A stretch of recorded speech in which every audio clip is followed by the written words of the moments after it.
I remember when we first started. You came to me and you were broken hearted. I took you in and wiped all your tears away. I gave you loving more than any other gave. Don't you know I'm the one and I love you, girl. I don't care what they say, you know you are my world. Come back home to the one who loves you more and more. Soon you'll see that it was me you're searching for. Searching for. I need you and I want you, baby. That's it. Honestly, that's got to be the best one yet, man. Who's going to top that now, man? Oh, man. You know what? That brought me back. We need Joey in here. We got a full house here, man. And this was your idea, Dennis. Like, this is how it all got started. And when you said you're going to bring the group, you're going to bring the group. That's right. Like, this is insane, the group that you brought. So, I mean, you guys want to rattle off the names here? So, because I'm not going to remember everybody's name. Yeah, well, let's start. Let's start from this end here. So I'm Gil, and I run the Avis Developments Division. I'm Paul. Hang on. We all got to get, there's ground rules You here. got to get the mic. We all got to get to the mic, yeah. I'm Gil, and I run the Avis Developments Division. I'm Paul, partner in the Avis Electric Division. I'm Mike, partner in the HVAC division. Okay, I'm Dennis, part of the Avis and Concepts or Home Automation Division. nice. I'm Bruno, also part of the Avis Electric Division.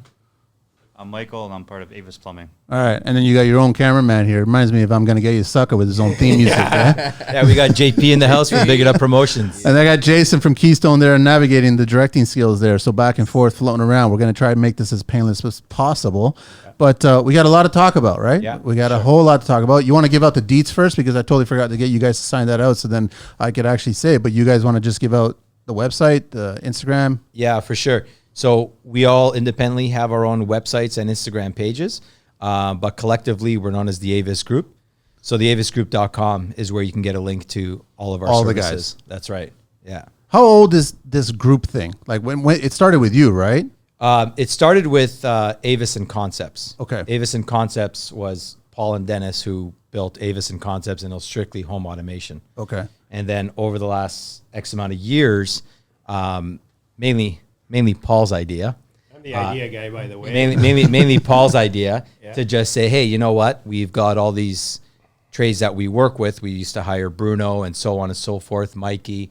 And then we just like, let's expand the Avis name and start putting these under our belt. So when did the expansion start? It started with electric, right? Yep. This electric was the first or second, if you will, And then right? we went from electric to Plumbing. No. Then we went to Big It Up, which is our social media marketing promotion Yeah. company. Yeah. And then Big It Up is part of the Avis Group. This is Yeah, part of the Big It Up used to be a hat shop back in the day. Still is. Yes, It's, sir. Yeah, so anybody that's my age or slightly to my age, you My guys would favorite know hat is from Big It Up. Big It Up, right? So It's actually Big It Up Promotions, so we got Yeah. we're yeah. clear of that. We searched that one. Yeah, so Big It Up was second or third. Third. And then plumbing came after. We brought Mike in and dirtied our whole shop with his muddy boots. Yeah, first thing we said, get those Yeah. boots off when you enter this shop. Yeah. He left This isn't the your trail traditional shop. multiple times. So we're gonna get into that because now you basically are just bringing all the stereotypes from all the trades right into one trade, which That's is like right. the cleanest trade to the dirtiest trade. All you need to do is Avis bricklaying at that point. That's right. Then you can really start yelling at people, man. Manny, we're trying to not give Paul more ideas. Okay, we're trying to Oh, yeah, lots contain. more coming. We're trying to contain Just what gotta we have. Get these guys on board. Yeah. So then after plumbing was Developments. And then Yeah. after developments, we brought HVAC. in HVAC. Mikey. Yeah. Avis Heating and Air. And everyone is obviously each company is licensed, incorporated, and they all have many years under their belt, right? Mikey, Nice. I don't even know how And many we're all years you have. pretty well partners in almost all the companies, minus mine and Dennis's first start. And Yeah. then after that, everybody just became partners. We brought in leaders, if we want to call it, and say, hey, listen, we're going to give them the opportunity to come on board with us. That's right. But you got to have the same mindset as what Dennis and I had and our vision. So, they all have the same It's a vision. family, man. Yeah. You guys are Mindset. Yeah, creating we a literally family. are. That's Yeah, all we it are. is. Yeah. I love it. All right, we got a lot to talk about. Let me just do a little bit of house cleaning here. I got to do a little bit of shout outs going on. So first up, as I told everybody I start doing these video podcasts, I'm going to wear someone else's t-shirt while I'm wearing it. So today's I'm wearing Delusota. the boys from Deluso. They're going to be on the show again, so thank you so much for the tea.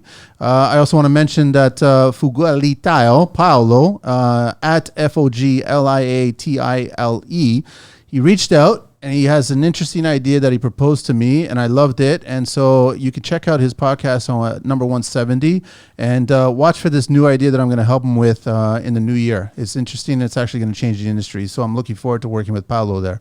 And he'll probably be back on the show as well. And then I also want to do a little shout out to Adnan from ACAD Modular. And so he also reached out. It must have been a reach out week for me or something like that, but he's been on the show on show number 56 and show number 158. He does the shipping container mod builds and engineering. He's an engineer and everything like that. And he came at me and he had a really interesting idea. And I said, I'm down, I'm in. So he's going to be on the show talking a lot of stuff. Ian from Gale Force Masonry, at Gale Force, he reached out to me with the question that everybody always reaches out to me for. I'm looking for a semi-skilled person. If you know anybody, let me know. I know this is a huge long shot. Anybody know a semi-skilled person in the industry here? You either are or you're not.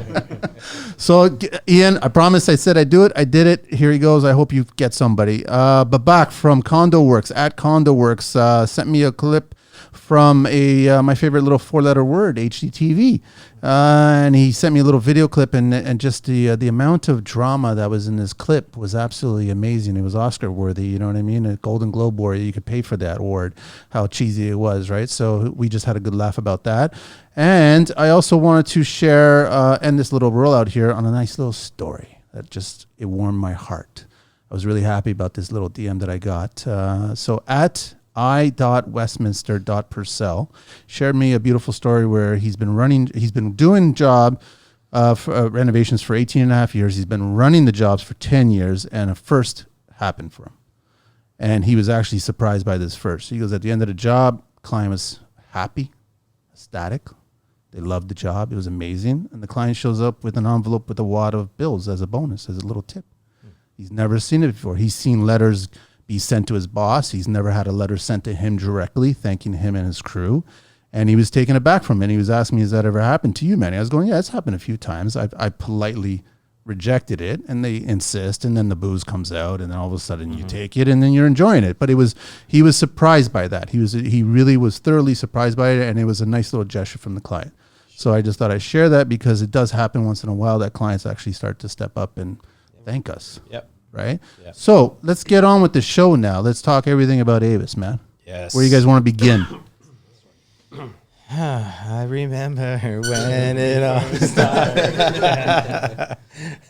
You want to talk about Paul came to me and he was broken hearted. I told Dennis, let's get together, and we started Avis, and this is what it became.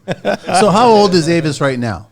Avis from Avis and Concepts? Yeah, just from the very beginning, the very first one. 2009. Eight. I knew that. Okay. 2008. And then the second company to come into play was when? Electric. 2000. No. Yep, 19, 2000. we incorporated the company 2019 officially. 2000. I'm sorry, 2020. So hang on. I was gonna say. Everybody, Bruno, Yeah. just grab the mic. Grab the 2020. mic and just, yeah. Yeah, take it. No, I mean, I believe that the whole conversation came about Paul. I've known Paul for basically, I'd say a good portion of my life, you know, and actually it's amazing because me and Dennis actually met back in grade 7. We were in elementary school together. That's right. So You guys are talking trades in elementary school? No, they used to go to school together, right? No, I was just stealing girlfriends. yeah. I got to say that is 100% true, by the way. I mean, you know, it's amazing how this group of guys over here that we have, especially with me personally, I have a bit of a background, more so with some than others. And, you know, going back to Paul, I've known you for a long time. Our family's from the same town in Portugal. Basically, So I met Gil through Paul. Wait, is everybody Portuguese Right. here? pretty well, yeah. We got some half-halves. Wow. Carlito would be in his element, huh? we have one half. No, we got two. Oh, wait. One half. What's the other half? That's right. Italian. Yeah. That's pretty much the same. He's a wop chop. Just saying. So So, sorry, yeah. we interrupted you. No worries. No, it's okay. I was just gonna say, like, I mean, I've known Gil since I think I've known Paul, because Gil was always part of Paul's little clique, right? And then fast forward, Dennis, you know, right? And then we have Mike. I've known Mike since he's been in diapers, basically. Not He's still in diapers. You know what I mean? Like, so it's been it's We start and amazing- finish there. It's Don't amazing worry. how like this all came together, Yeah. right? And then believe it or not, I don't know Mikey, but Mikey knows a lot of like my clique or a lot of guys that I used to grow up with. So small world, man, right? It's Yeah. amazing how things happen. How we all come together. But I think it's the mindset, though, because the one thing 100%. that the construction industry is really hard on is everybody's got to be on the same page, right? Absolutely. Otherwise, you get friction. Otherwise, you get guys who want to cut corners while other guys want to sand them corners and take care of it and, like do it proper job. So you got to have the same mindset at that point, right? 100%. So that's hard to find, and you guys have found it here. That's where the family kind of comes in, right? So everybody's does. on the same page, right? Yeah, and that was our biggest thing from the beginning was keeping the fundamentals of what we learned and discovered and practiced with the first Avis company. So it doesn't matter what we do. I don't care if we're bricklaying next year. I don't care what it is. The fundamentals stay the same. Show up clean, you leave clean, you're respectful, you do what you say you're going to do. And if you fail, build that integrity again and say, I couldn't make it, but I'm going to come tomorrow. I'd love Basic fundamentals. I'd love to see, or you guys tell me, what's the reaction from the clients when they see, because I assume one of you go in and take care of that scope, but then they ask for another part of a scope that's another side of you guys. Yeah. Then all of a sudden, one by one, the team starts to get bigger and bigger on a single job site. How does that client react to that? Do they love that idea of having the same mindset show up?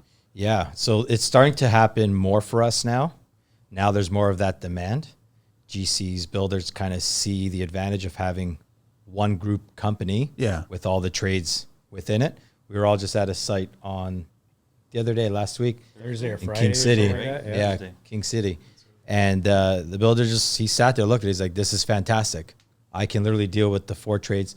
Gil wasn't there, unfortunately, but plumbing, HVAC, electrical, and automation, they needed all 4. And we were all there just ready to I get the sense that it's almost like a comfort. Like I'm assured that things are going to get done properly. I don't have to worry about things. Yeah, that's They what know we aim what to for. expect when we show up on We site. hear that. I can all leave the time. job site and steal girlfriends, kind of thing, right? That's right. Yeah, I'll help you And with you that. guys focus. Everybody's here, married here, no? Yes, yeah. yes. Sort of. Different laws in different countries. Somebody swipe right. That's all it is. Now, explain to me developments, Gil. Like what are you guys doing there? So developments pretty much got started as a GC company, Okay. as a general contracting company. It got started actually earlier this year. But I come from a background of years and years of doing both housing, both commercial construction, and site supers, PM, and all of that. So finally, we just decided to go out and start this on our own. And with this team, it's actually fantastic because it helps me a lot to coordinate my jobs when we have a lot of these teams, especially the key teams, electrical, plumbing, HVAC, in-house. So we coordinate accordingly. Trades come in, come out. The thing I hate the most is the trades that sometimes it happens where they just want to get their job done, get over and done with, run out, and not worry about the next trade coming in. Of course. That annoys me like crazy. Of course. So it's great to know that we have a team that actually all of us, we work together and we care. Yeah. And we look out for the next trade, right? But you guys also are aware of, like, when you sit down and you're trying to develop what it's going to take for your scope, and then you got to add the other scope of different departments, different sections, you have a rough idea how long that's going to take. So you can factor that into your schedule and say, well, I know they can take care of that in that time. I know they can take care of it in that time. They're my go-to people, my go-to trades, right? That's where the advantage is here. And we're all work in the same office, so it's a matter of just scream across the hallway and say, "Hey, Gail, how you coming up with that quote for us?" You know what I mean, or vice versa. Any other trade can just give a quote right there because we don't have to chase any other trade to give us a quote or wait weeks on hand for a quote. We're all in the same building, so it's easy. So I want to start with like the whole construction bone to pick. I want to figure out from all 6 of you guys what's going on wrong in the industry right now, because you guys are trying to fix the industry by doing this. This is perfect. This is a perfect marriage, right? If there was such a polygamy kind of construction situation, right? This is perfect because you guys are covering all your bases, but there's still things that are going wrong in the industry. So what's going wrong?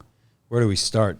Does somebody want to start? Or I always say it's I think the low ballers going in there landing a job, and then the customer, not realizing, there was a reason why this guy was a low baller, or this contractor or whoever it is was a low baller, and then they got to learn the hard way. Like, don't want to say it, but Homes on Homes always says it. You know what I mean?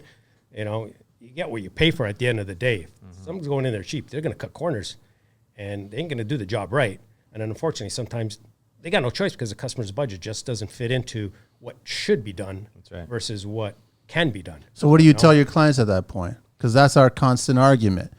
Champagne, you know what I mean? Beer bottle quotes kind of thing. And clients expect all this because they've been taught or educated by social media and by whatever resources are out there, TV and what have you. They think it costs this, but they're ignoring the professional who's been doing it for so long and has sided with so many other professionals. They know what it works and how much it costs. They know all that stuff. So all of a sudden, why are you dismissing the pro and listening to the non-pro and figuring out that's the right price? Well, you guys must be wrong. Yeah. Well, there's those customers that want the value, and then there's the customers that want the quality. Yeah. And all that you hope for is that you made a good enough impression to get a second shot. And I don't care how good you are at what you do, your presentation or yourself, selling yourself, is going to be the difference between getting that second chance or not. Now, sometimes that person is just looking for value, and it doesn't matter how good you came to the table, you're not getting that job. And unfortunately, we just have to say, okay, that wasn't our client. There is a service provider for every client, but there's a client for a service provider. Yeah, 100%. You can rate an Uber driver all you want, but now he gets to rate you. It's the same thing. Yeah. Right? And I'm not trying to throw any customer under the bus or any client, but at the end of the day, that's what it kind of comes down to, right? We can't fit the budget for everybody, for sure. Yeah, I noticed though, once you educate the client, because some clients just think, you know, I want to move this door, but they don't realize how much work it is. Like there's a light switch beside it or whatnot. Once you educate them, once they get the quote or whatever it is, and oh, this is too high, and you educate them on steps, I noticed that for me has worked a lot. It opens their eyes and they're like, oh, okay. They're not used to what they're seeing on TV, half-hour TV show. Yeah, this got moved in 2 seconds. That's not the way it really is. Yeah. So once you educate them on the process and explain to them, this is why this is this costly because of this or that or this, whatever it may be, they usually tend to take a liking towards you, and that's where the trust comes into play as soon as they hear that. I noticed that. You guys can't do a rental in 30 minutes? Yes. Plus commercial breaks? No, you can't? Once you edit the video, it's as fast as you want. But that's how long it takes, maybe an hour at the most, That's right? That's it. You just got to move the bus. That's all it is, man. It's done. I think social media today is really helping us all. You think so? I do. So I'm going to speak for Avis and Concepts right now. And if a client texted me or called me or emailed me, whichever way they got my contact, first thing I'll do is I'll say, thank you for reaching out. Click on this link and fill out my job request form. I do that because that takes them to the bio of our Instagram. When they get to our Instagram, naturally, chances are they're going to follow us. And even if they don't, they've seen the first few things pop up on Instagram. And that just gives them a little bit of a foundation of who we are, so that I don't have to sound like a car salesman when I talk to them when all they want is a quote. Yeah. Well, let them see who we are a little bit. So that way, when we come to the table, they're already thinking, wow, I've seen these guys work. I like what I see. So I have to say social media was huge. So again, talking on the concept side, I get clients that I go see for the first time, and they look at me and they're like, who's my guy, baby? Our hashtag is who's your guy? And they're saying it to me.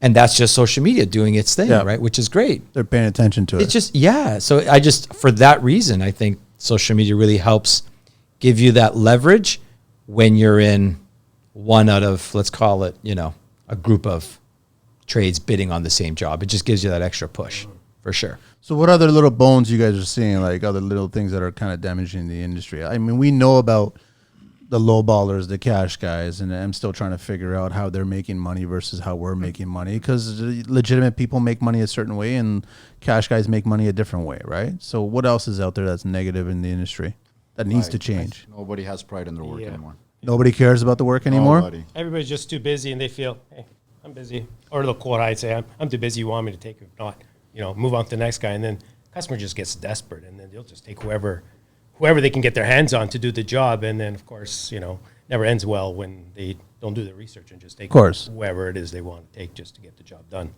So Yeah, I think I'm sure I can speak for pretty much all you guys. Actually, after talking to Gil, I could definitely speak for Gil too. Job takeovers are huge these days. Every week I'm getting a job takeover from companies that I used to put on a pedestal. They just gave up. They just didn't care. They about didn't give up. They finished, but they didn't finish well. I see this every single You go in and week. see mistake and mistake and mistake.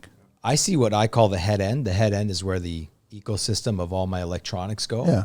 And the first thing that comes out of my face is like eyeballs bulging out, and clients like, "What's wrong?" I'm like, "You paid for this?" And I'm a no filter kind of guy, and I look and I say, "I'm sorry, but I got to speak how I feel. This is an embarrassment." And then I hear who did it. I'm like, "Really?" And I always say it. I post about this all the time. People will get a job, they'll sell products, they won't really sell the function or the full system provision, and they just don't finish it right. Nothing's integrated. Things are all over the place. It looks like Medusa down inside the furnace room or wherever the rack is. It's an embarrassment. So job takeovers, at least for me, I have to say they're huge. So many people or companies are doing a job, getting a job, just not finishing. Not finishing And properly. Not finishing properly. finishing at all. Even not finishing at No, all. Finishing out. I've already gone to. I've already done it. Remember that one? I went to one where they just took off. Took the money and ran. Yeah, took the money and ran. Not even finished. Wow. There's a lot of that going on. A lot right of that. now. A lot. So then clients are like, just, we don't know what to do. Or things are not working properly. And the worst part about that is you feel bad because they've spent money. Of course. They spent money, and no one wants to go in and charge someone more money for something they should have gotten already. I would never want to feel good doing that. I wouldn't want that to happen to me. And I posted about this the other day. It's just, but sometimes you just have to hear it. You got to spend a little bit of money to fix the mistakes and to make it complete. It's so much harder to reverse engineer something than it is to just build it right the first time.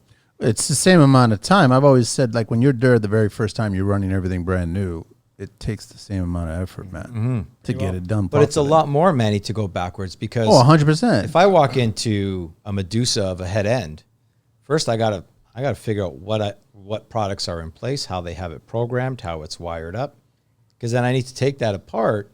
You can't do one wire at a time. No. That's a fake No. world. It needs to completely come down. No internet. You're not getting any touchscreens, no shades, no TVs. Nothing's working. You're down for a few days, and then you can start again. Right? I had to do a favor for a friend in an old condo in Toronto, and they've got that old, whatever, the telephone cable wire that's running through the entire feed. Cat 3? Yeah. So and it it's- loops from one unit to the yeah, other? and it's servicing all the whoever's still using phone lines versus the VoIP or whatever.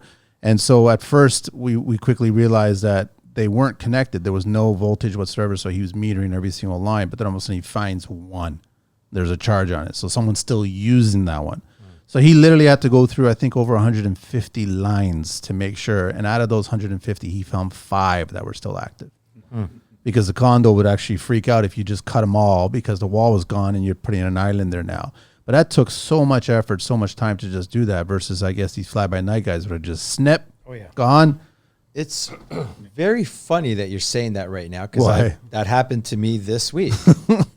It took them a whole day to do these, to track every single one. Condo on Church Street that I was literally at the other day. This is a little further north, uptown. That's yeah. They had a 25 pair, what we call a 25 pair telephone line. They had RG59 cable loop system, which goes from one unit to the other. Yeah. And then and these guys didn't notice it, but inside that 25 pair junction box, there was 5 fiber lines, 5 thin fiber lines that they just obviously ran more recently. Those are brand new, yeah. To the naked eye, it looks like quad wires, like alarm, quad 4 conductor. I go, guys, these are fiber. You are not cutting that.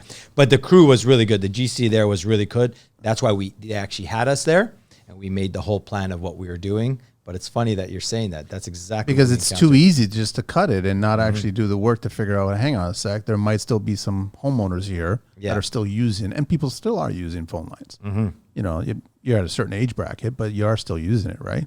Yeah. Well, the crazy part is 3 cable lines was going up and 2 coming down, or vice versa. And they need to cut that conduit because they're rerouting to put a kitchen island there. Yeah. And there's no wall that's going to be there. Yeah. And it was crucial that that splice happened at the same day that you rerouted. I'm like, because you're dropping people's signal up and below you. So That's exactly what we did. We just rerouted it to get it right. out of there. So that was the only way to do it, just for 5 people. yeah. Right. But that's just how it is. It's the same thing. So when you guys get into plumbing and hang on, electrical? HVAC. Who's electrical? Bruno's electrical. Service as well? Like plumbing and, so it's everything, huh? Yeah. Okay. 24-hour service on plumbing. Yeah. Oh, that's where all the Mike money doesn't is, sleep. right? Mike doesn't sleep. Mike says he doesn't want to sleep. No. Me? Yeah. Oh, no, I don't. You don't? No.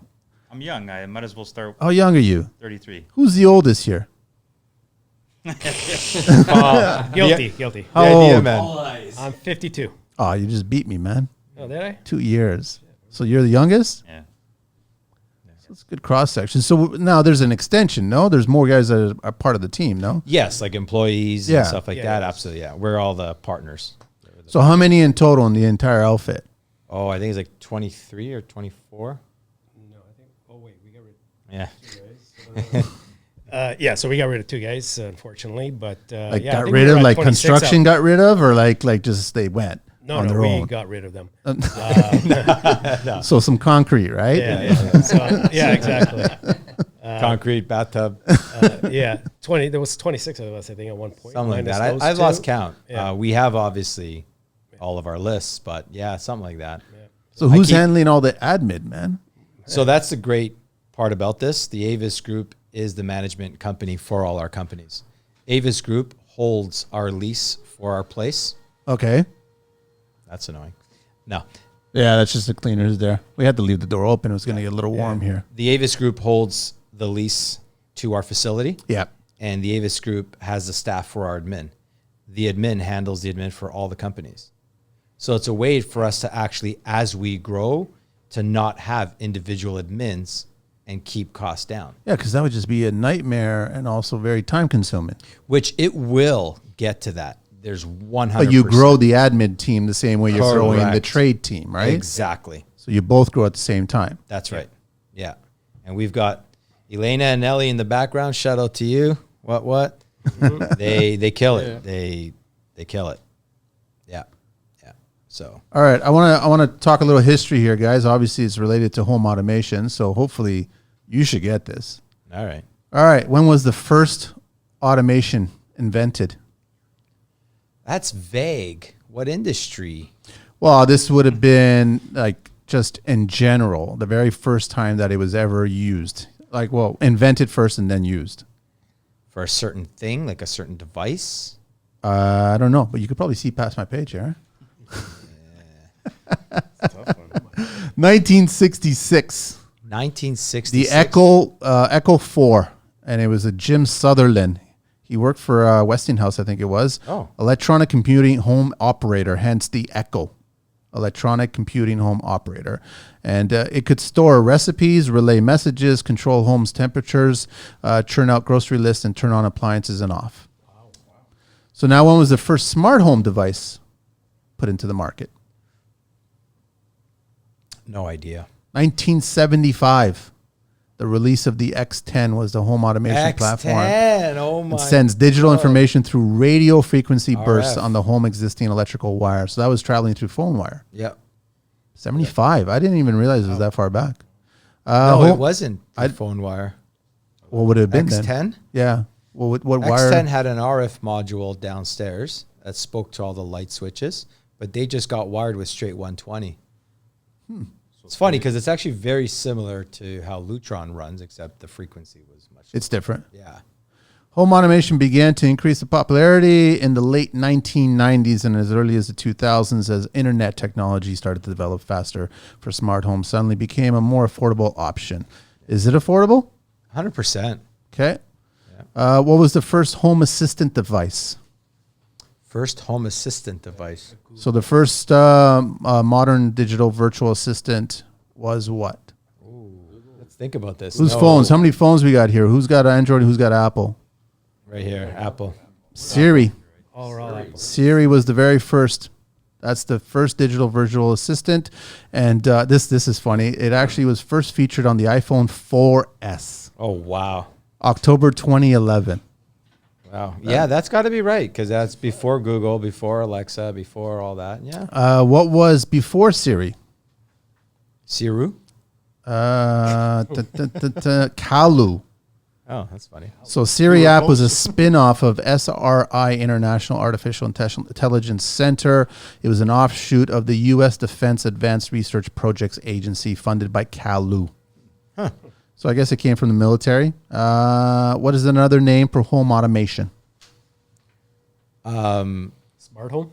What I like, Smart home technology. smart home, yeah. I like to use integration because those are the catchy words. Those are the good marketing words. But integration Integration is is my what world. makes sense. Yes. All right, so where do we want to go now, guys?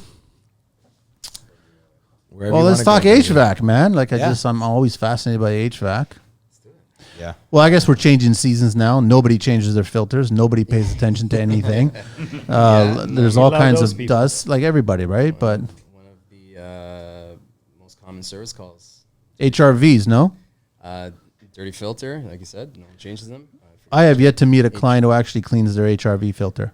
Yeah, that's another issue. You're supposed to Me do it, too. what, every 6 months or depending on how? Yeah, it depends how frequently you get your ducts clean. That's huge.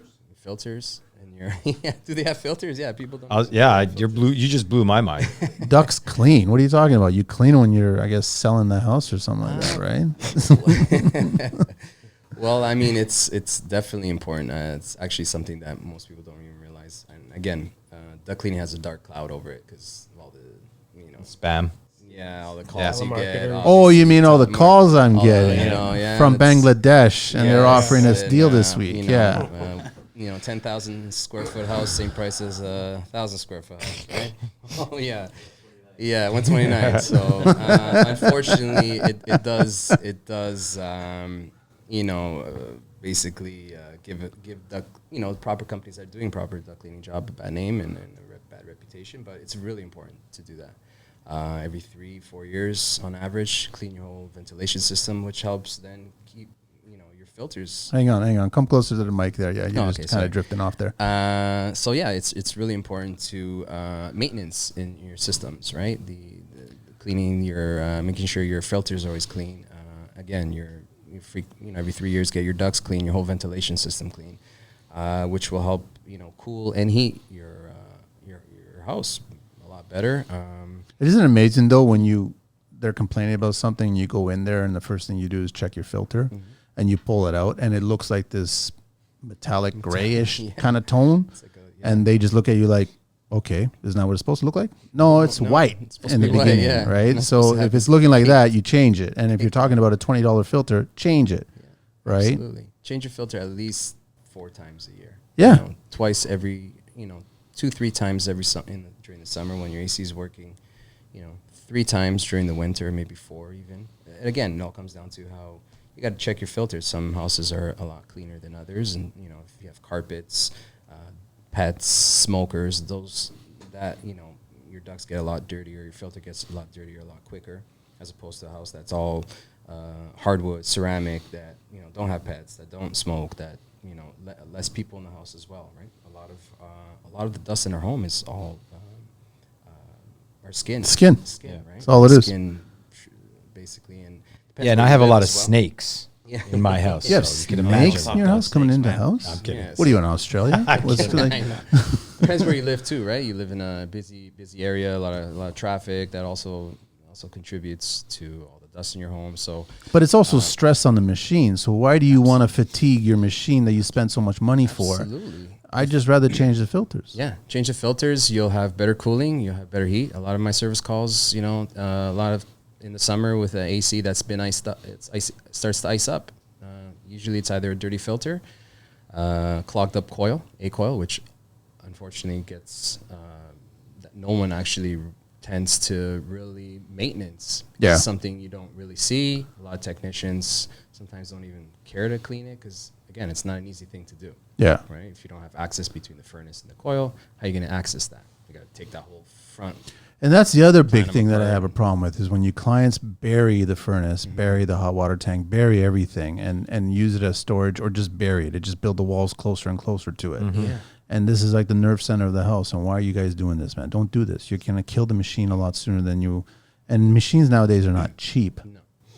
The working in Toronto, downtown especially, where I spent most of my life, half my life working in the trade with my father, etc. So the homes in Toronto are very close together, low ceilings, tight. You don't have the space, right? Yeah. So a lot of times, unfortunately, as a HVAC tech, when you go there and install a furnace, we have literally no room to do anything. So unfortunately, sometimes it doesn't come out as we'd like to, unless we change the whole, System. Yeah. And obviously, a lot of clients are not going to go that route. So that's the unfortunate thing in Toronto, as opposed to going, a little bit more north and east or west, when you have these larger homes with tall, higher basement ceilings, where you have the room and the space for, not to congest your HVAC system, right? It's really important. The airflow,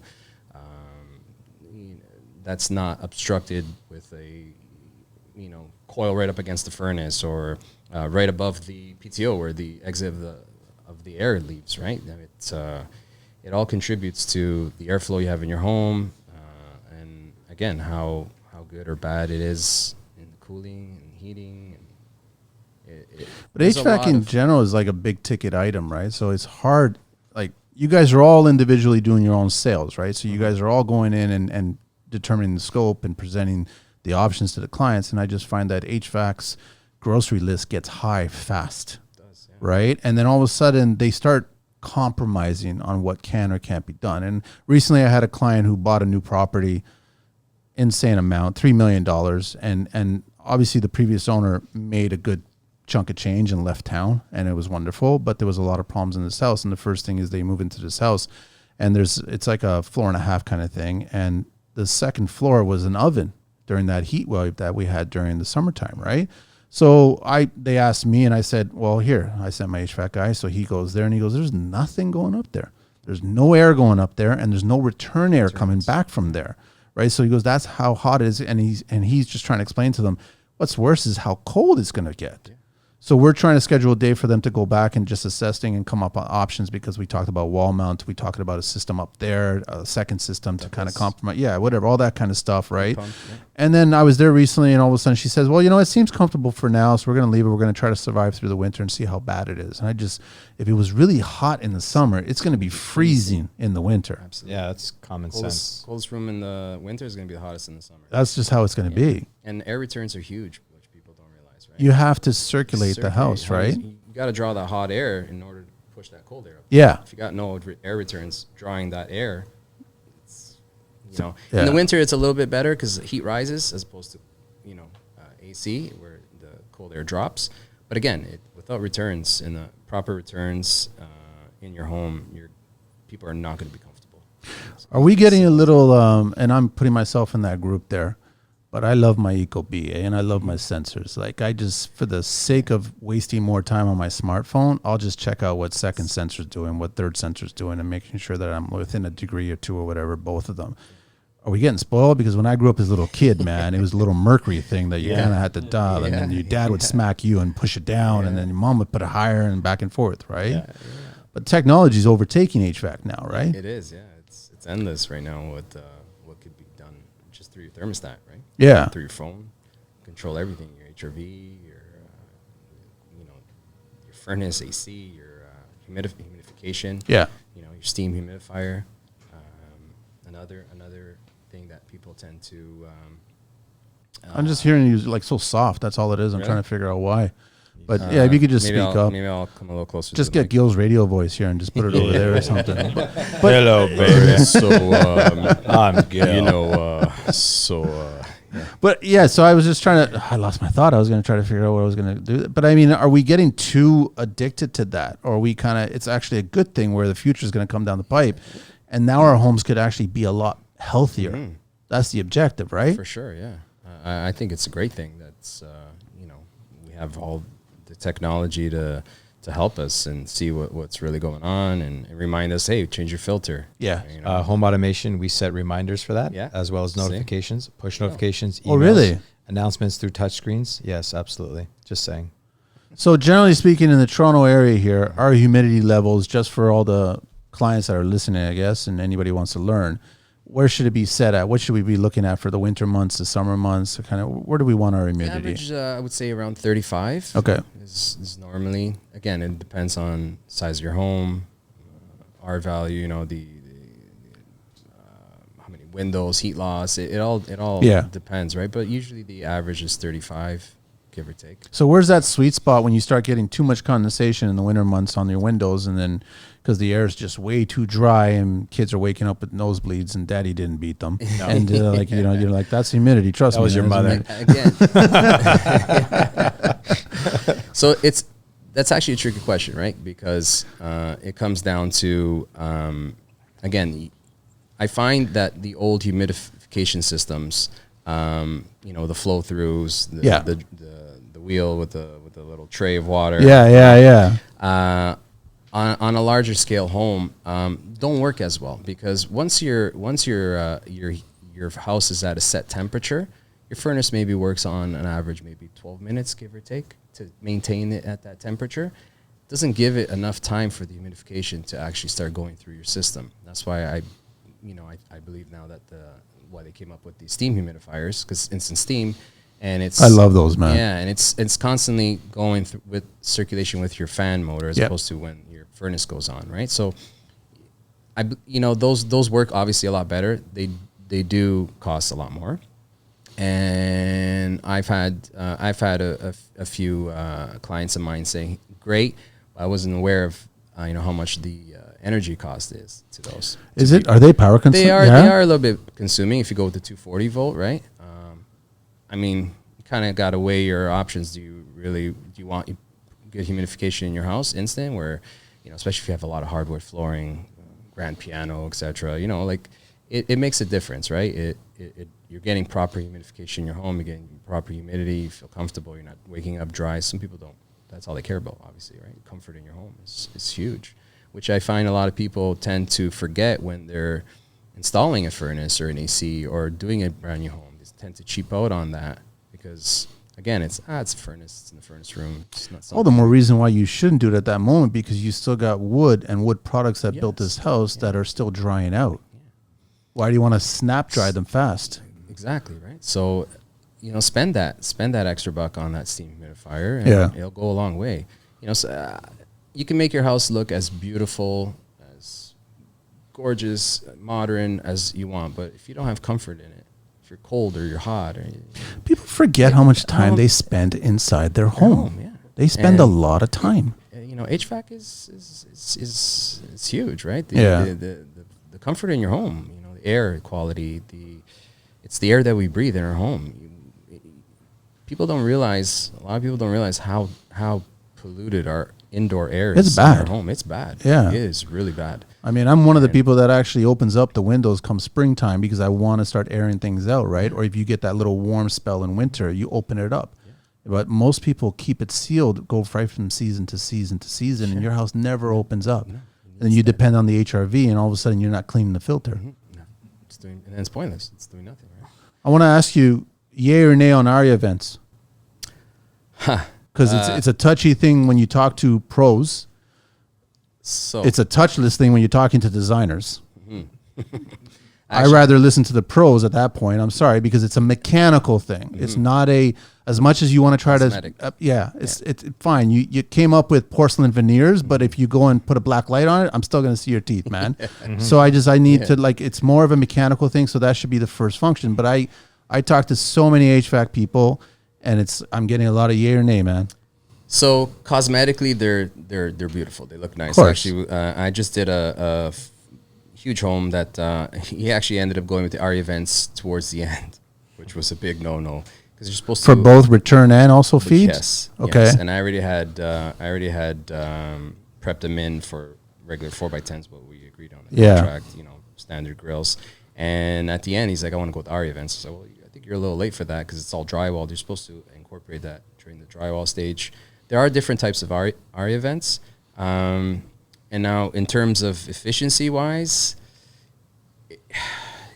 it's hard to, I'm not an engineer. I didn't design them, so I can't sit here and say, yeah, they work great, or no, they're not that good. But if you open, I mean, and I find some of them actually don't come with dampers, volume dampers in there, like the actual. You're talking about cold air return ones. No, the The actual supplies. supply Yeah, lines. so they're.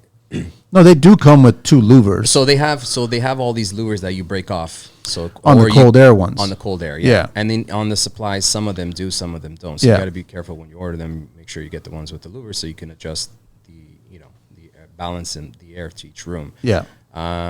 I think they're really nice. It's a clean look. It's nice. I'll be honest, they're a lot nicer than Grills. Grills, right? Yeah, yeah. And your ceiling, and then if you put like metal or or plastic, it looks cheap, kind of. So But I go back to, is it doing the job it's is it supposed doing to be the doing job? the job? I think it's a little soon to really know, because they're what, maybe a couple years old. Yeah, well, 4 or 5 years old, Is right? that already? Okay, Yeah. that was less than that, but yeah. I mean, they had to go through some tests. And, They do. The certifications. concern I have is when you get a home that wants to retro all of them. So you literally are taking out whatever's existing air supply wise, cold air return, and you're just swapping it out for their version. Yeah. And what I'm hearing from the engineers is they're saying that it's not the equivalent. I find the return air, Yeah. I believe that it's not its equivalent. So you're 'Cause you not have a sucking thin enough little air. You have Yeah. a thin little all around, as Yeah. opposed to a whole grill that's open. I think it's fine. So Back to the aesthetic there. aesthetically, cosmetically, aesthetically, it is there. You can't beat an Aria vent. It looks beautiful in the home, especially if it's a modern home, right? Yeah. But efficiency wise, I'm still to hear yay or nay. So to it's be honest. perfectly fine to swap out Dennis's furnace every 7-8 years See, the person that renovated my house, they decided that no returns were necessary. at all. Yeah. I had to get the archives of every sale of my home to visually see with my eyes where the walls were to locate my returns. So like I said, our events are fine. I will take any return, period. Yeah, I have to now figure out where I can put a return and punch into the return line because I've got no returns on my main floor. That's horrible. 0 returns. I want to talk a little OBC, guys. You guys want to knock on some electric cars? Sure. Because, everyone knows how much of a fan I am of electric Yeah. cars. OBC code, it now supports EVs, electric vehicles, right? There's 3 levels. Do you guys know what the 3 charging levels are? You're looking at a plumber here. Oh, sorry. Bruno, sorry. So charging levels, I mean, in respects to what exactly? So there's 3 different levels that you can actually set up for an EV situation in a residential construction. Okay, so I mean, to my knowledge, the biggest level would be a 60 amp level, which I believe the Tesla Model 3S, I believe it is. And then you have what we call a universal, which is anywhere between a 15 amp NEMA 3 rated receptacle as much as, or as low as a 15 amp or as high as a 50 amp. It's a universal charger. And then you have your universal vehicle chargers, which can go anywhere from like 15 to 60. I mean, it depends on make, model, manufacturer, and there's a lot of different areas. He's pretty close. He's pretty close on all 3 of them. The first one is that 15 amp, which is just a regular plug. Then the Nissan Leaf, it could actually be plugged in. I mean, who's going to buy a Nissan Leaf? Just saying. The Nissan Leaf owners. This show is brought to you by Nissan Leaf. So the second one is the electric vehicle supply equipment, so the EVSE. So this charges a battery a lot faster, and it uses basically a dryer or stove. So you're using 30 amps, right? That could be charged. So that same Nissan Leaf can be fully charged overnight, right? And now the third one is the supercharge, which is the rapid charge, right? So this is slowly becoming the standard, I guess, in more commercial applications where you're basically using 480 volts of juice for DC current, and it could charge most EVs 80% in a half hour. Really? Wow. So Ontario homes now required to support level 2 charging. So you got to get to at least the 30 amp. That's what you got to start doing from now on. And also our lovely government there, because he loves throwing money away, is a $1,000 rebate for any EV SE installation. 50% of it covers the product and 50% of it covers the installation. That's for like retrofit? Like even Yeah. if you add one in after? Yeah. Oh, nice. That's actually amazing to know. I mean, even talking to our customers, an incentive for them to do it, right, is listen, I get it, there's a cost to it, but There's you a know, rebate. there's also a rebate. So Yeah. if you're not aware, I mean, no, I'm Generally aware, speaking, right? how much does it cost? So if you've got an existing structure and you want to run that charger in the garage, I guess it depends on the scope. If they finish the basement or if they finish. So I'm going to give you a very, Ballpark. Ballpark. Do you have 200 amps or 100 amps? Good question.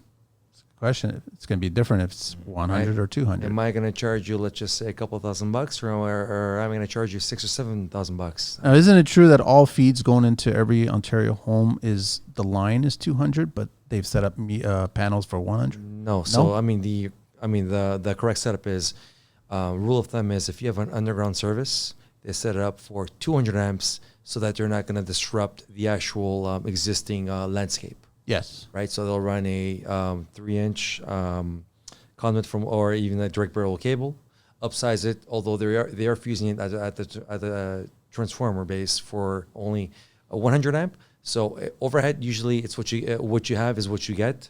So if you do want to upgrade your service, there's some usually utility fees in Toronto.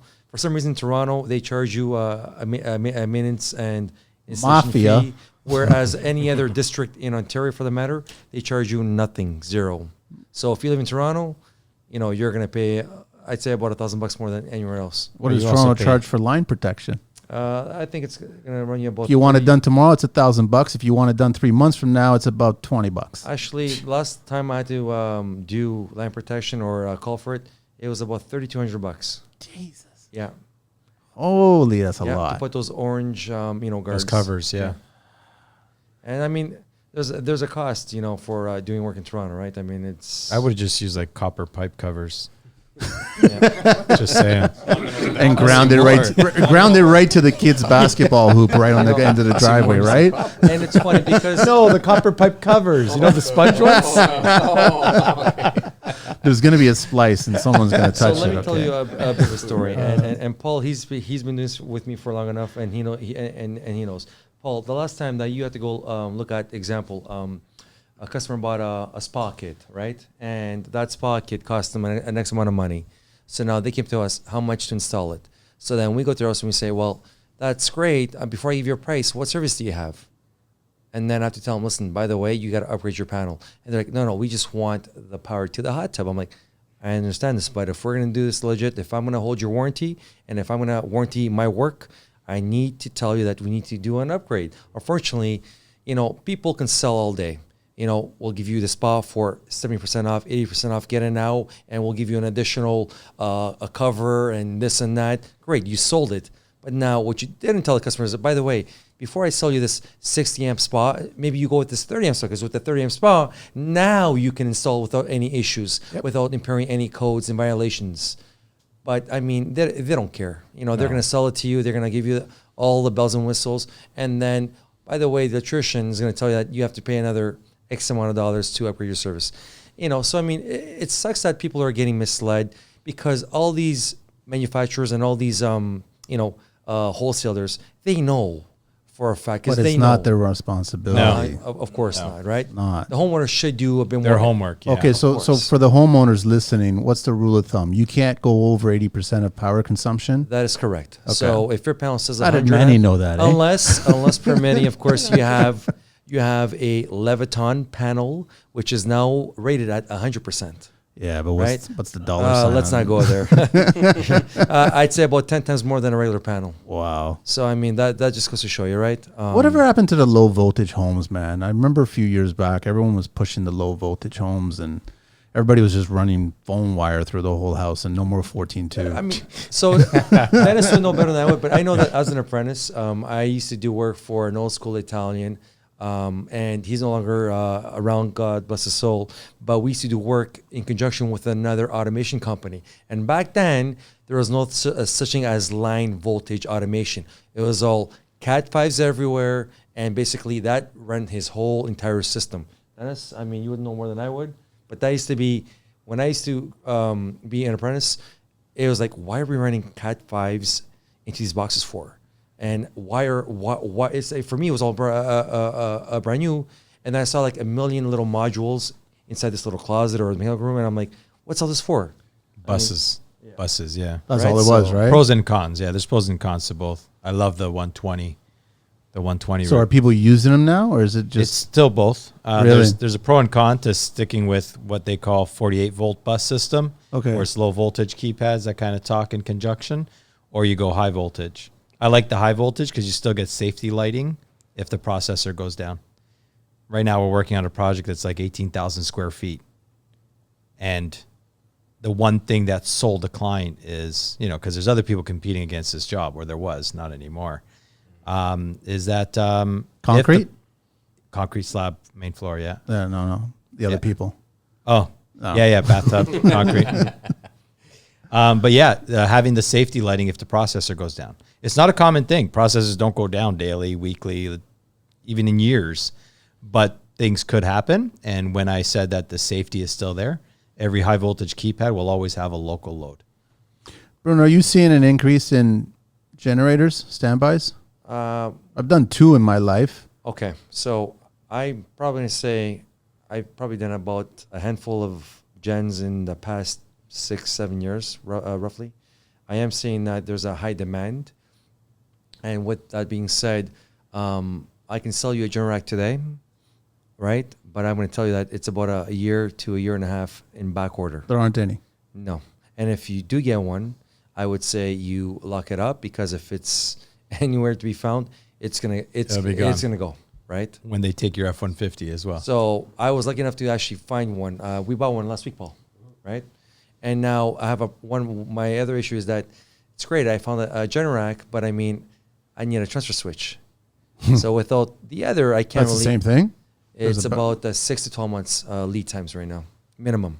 Where are they being manufactured? Like They're based out of I believe they're based out of either Philadelphia, or it's down in the States, but they have a plant in Mexico, which nowadays who doesn't? Yeah. I think it's more of a demand. More of a supply issue, where there's too much demand, not enough supply, and that's, I think, due to the amount of people that are now going through these, power outages, especially in the rural areas. Yeah. It depends. I find that a lot of people down by the lake, example, in around the beaches, I've had probably, I'd say, a good dozen people call me in the last 6 months, and I'm like, well, have you had a lot of outages? And they're like, well, we have a lot of rain, windstorms over here because we're by the lake, and people are they don't want to be without power, right? They need that peace of mind, I guess, right? Could you imagine walking along the boardwalk there when there's a brownout? How loud that would be, man? Because they are not quiet. No, I don't care which one it is. They're not quiet. For the most part, they do have, I believe, if you go to Generac, it's 6.4 Sonos, which isn't bad. Then you have Briggs and Stratton. They're at about 6.8, minimal difference. They both have amazing, amazing load factors.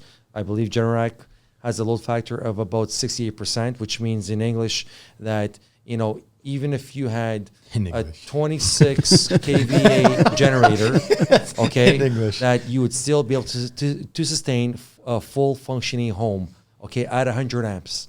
Okay, so. But isn't that the problem when you get the clients that want that, and then the moment you tell them that we can get this unit that'll cover 60% of your power consumption, so you'll have all the necessities, your fridge and all the appliances you need, heat and everything like that, or you can go a little bit higher and you can have, Timmy's Game Boy, all kind of crap, and all the other TVs and everything else. But now you start adding all these extra things, and you got the hot tub, you got everything. Now it's just wasteful power at that point.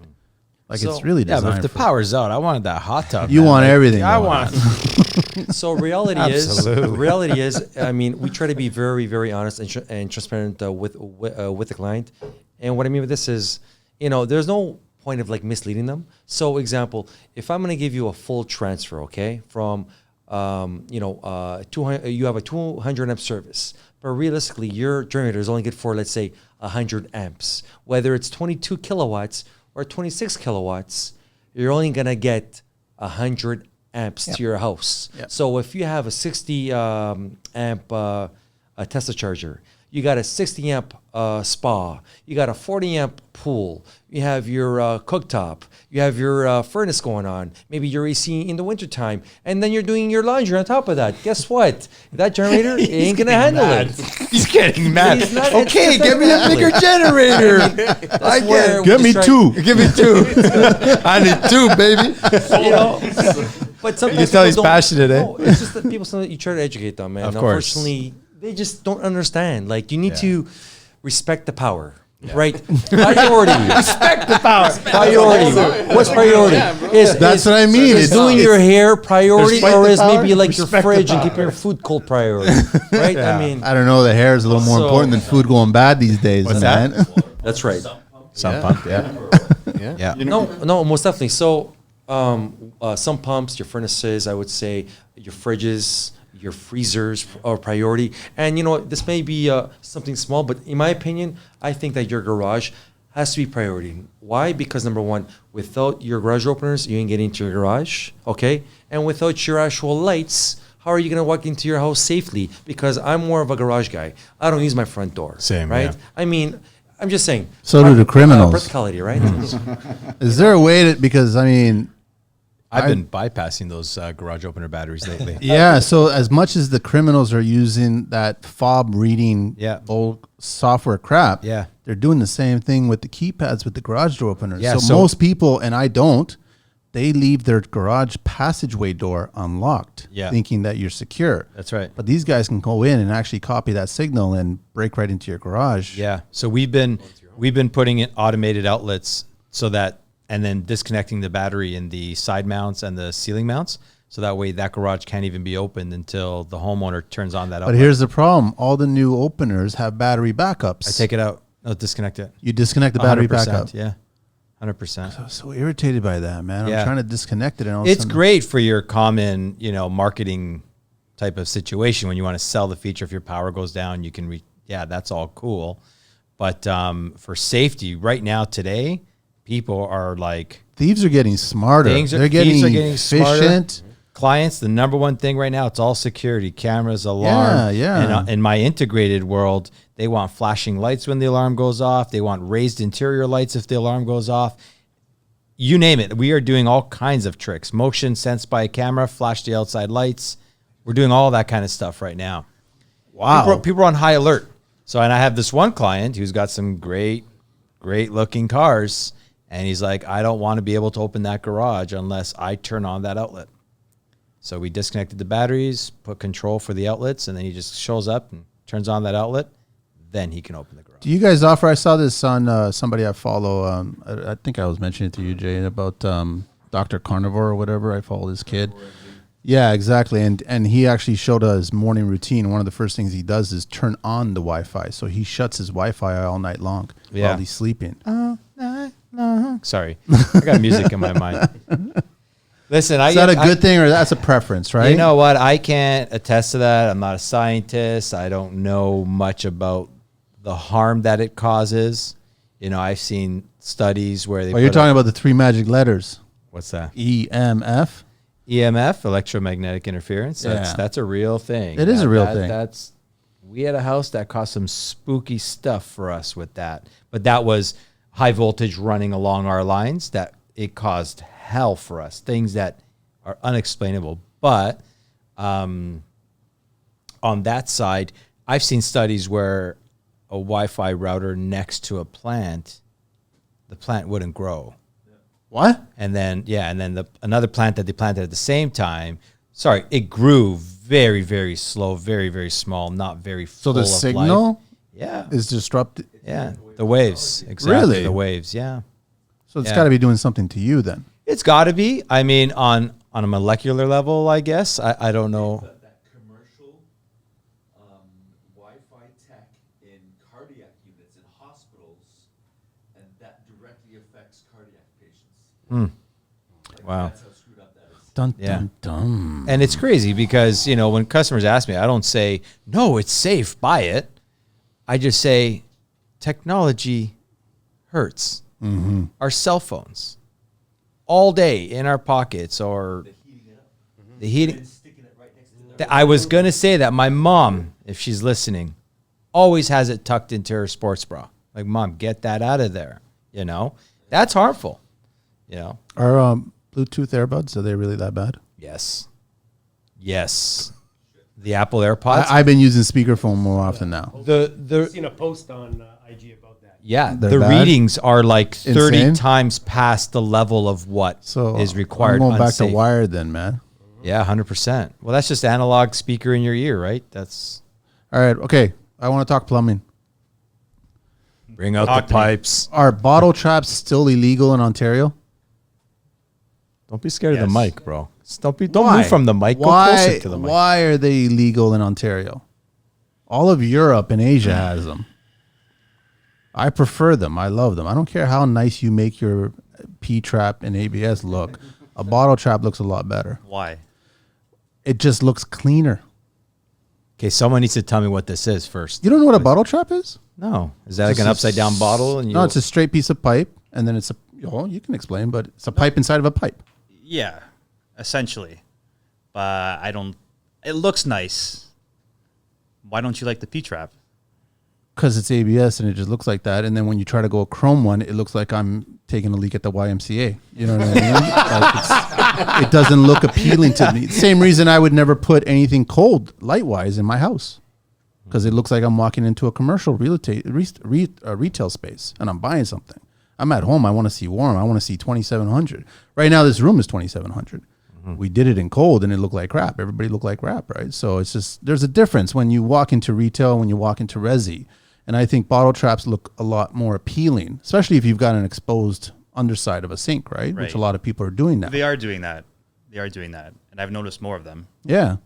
But I know that officially, the OBC, it's illegal. Right. Now, is it illegal because they're not being installed properly and the pipe within a pipe and then the actual pipe that goes into the system, they don't bother cutting it and it goes right into the bottle trap. So basically you're bottlenecking the bottle trap. Right. And that's what's causing the problem. Exactly. And I will agree that you have to service that bottle trap Which most people don't, and they don't. along with their I P-traps.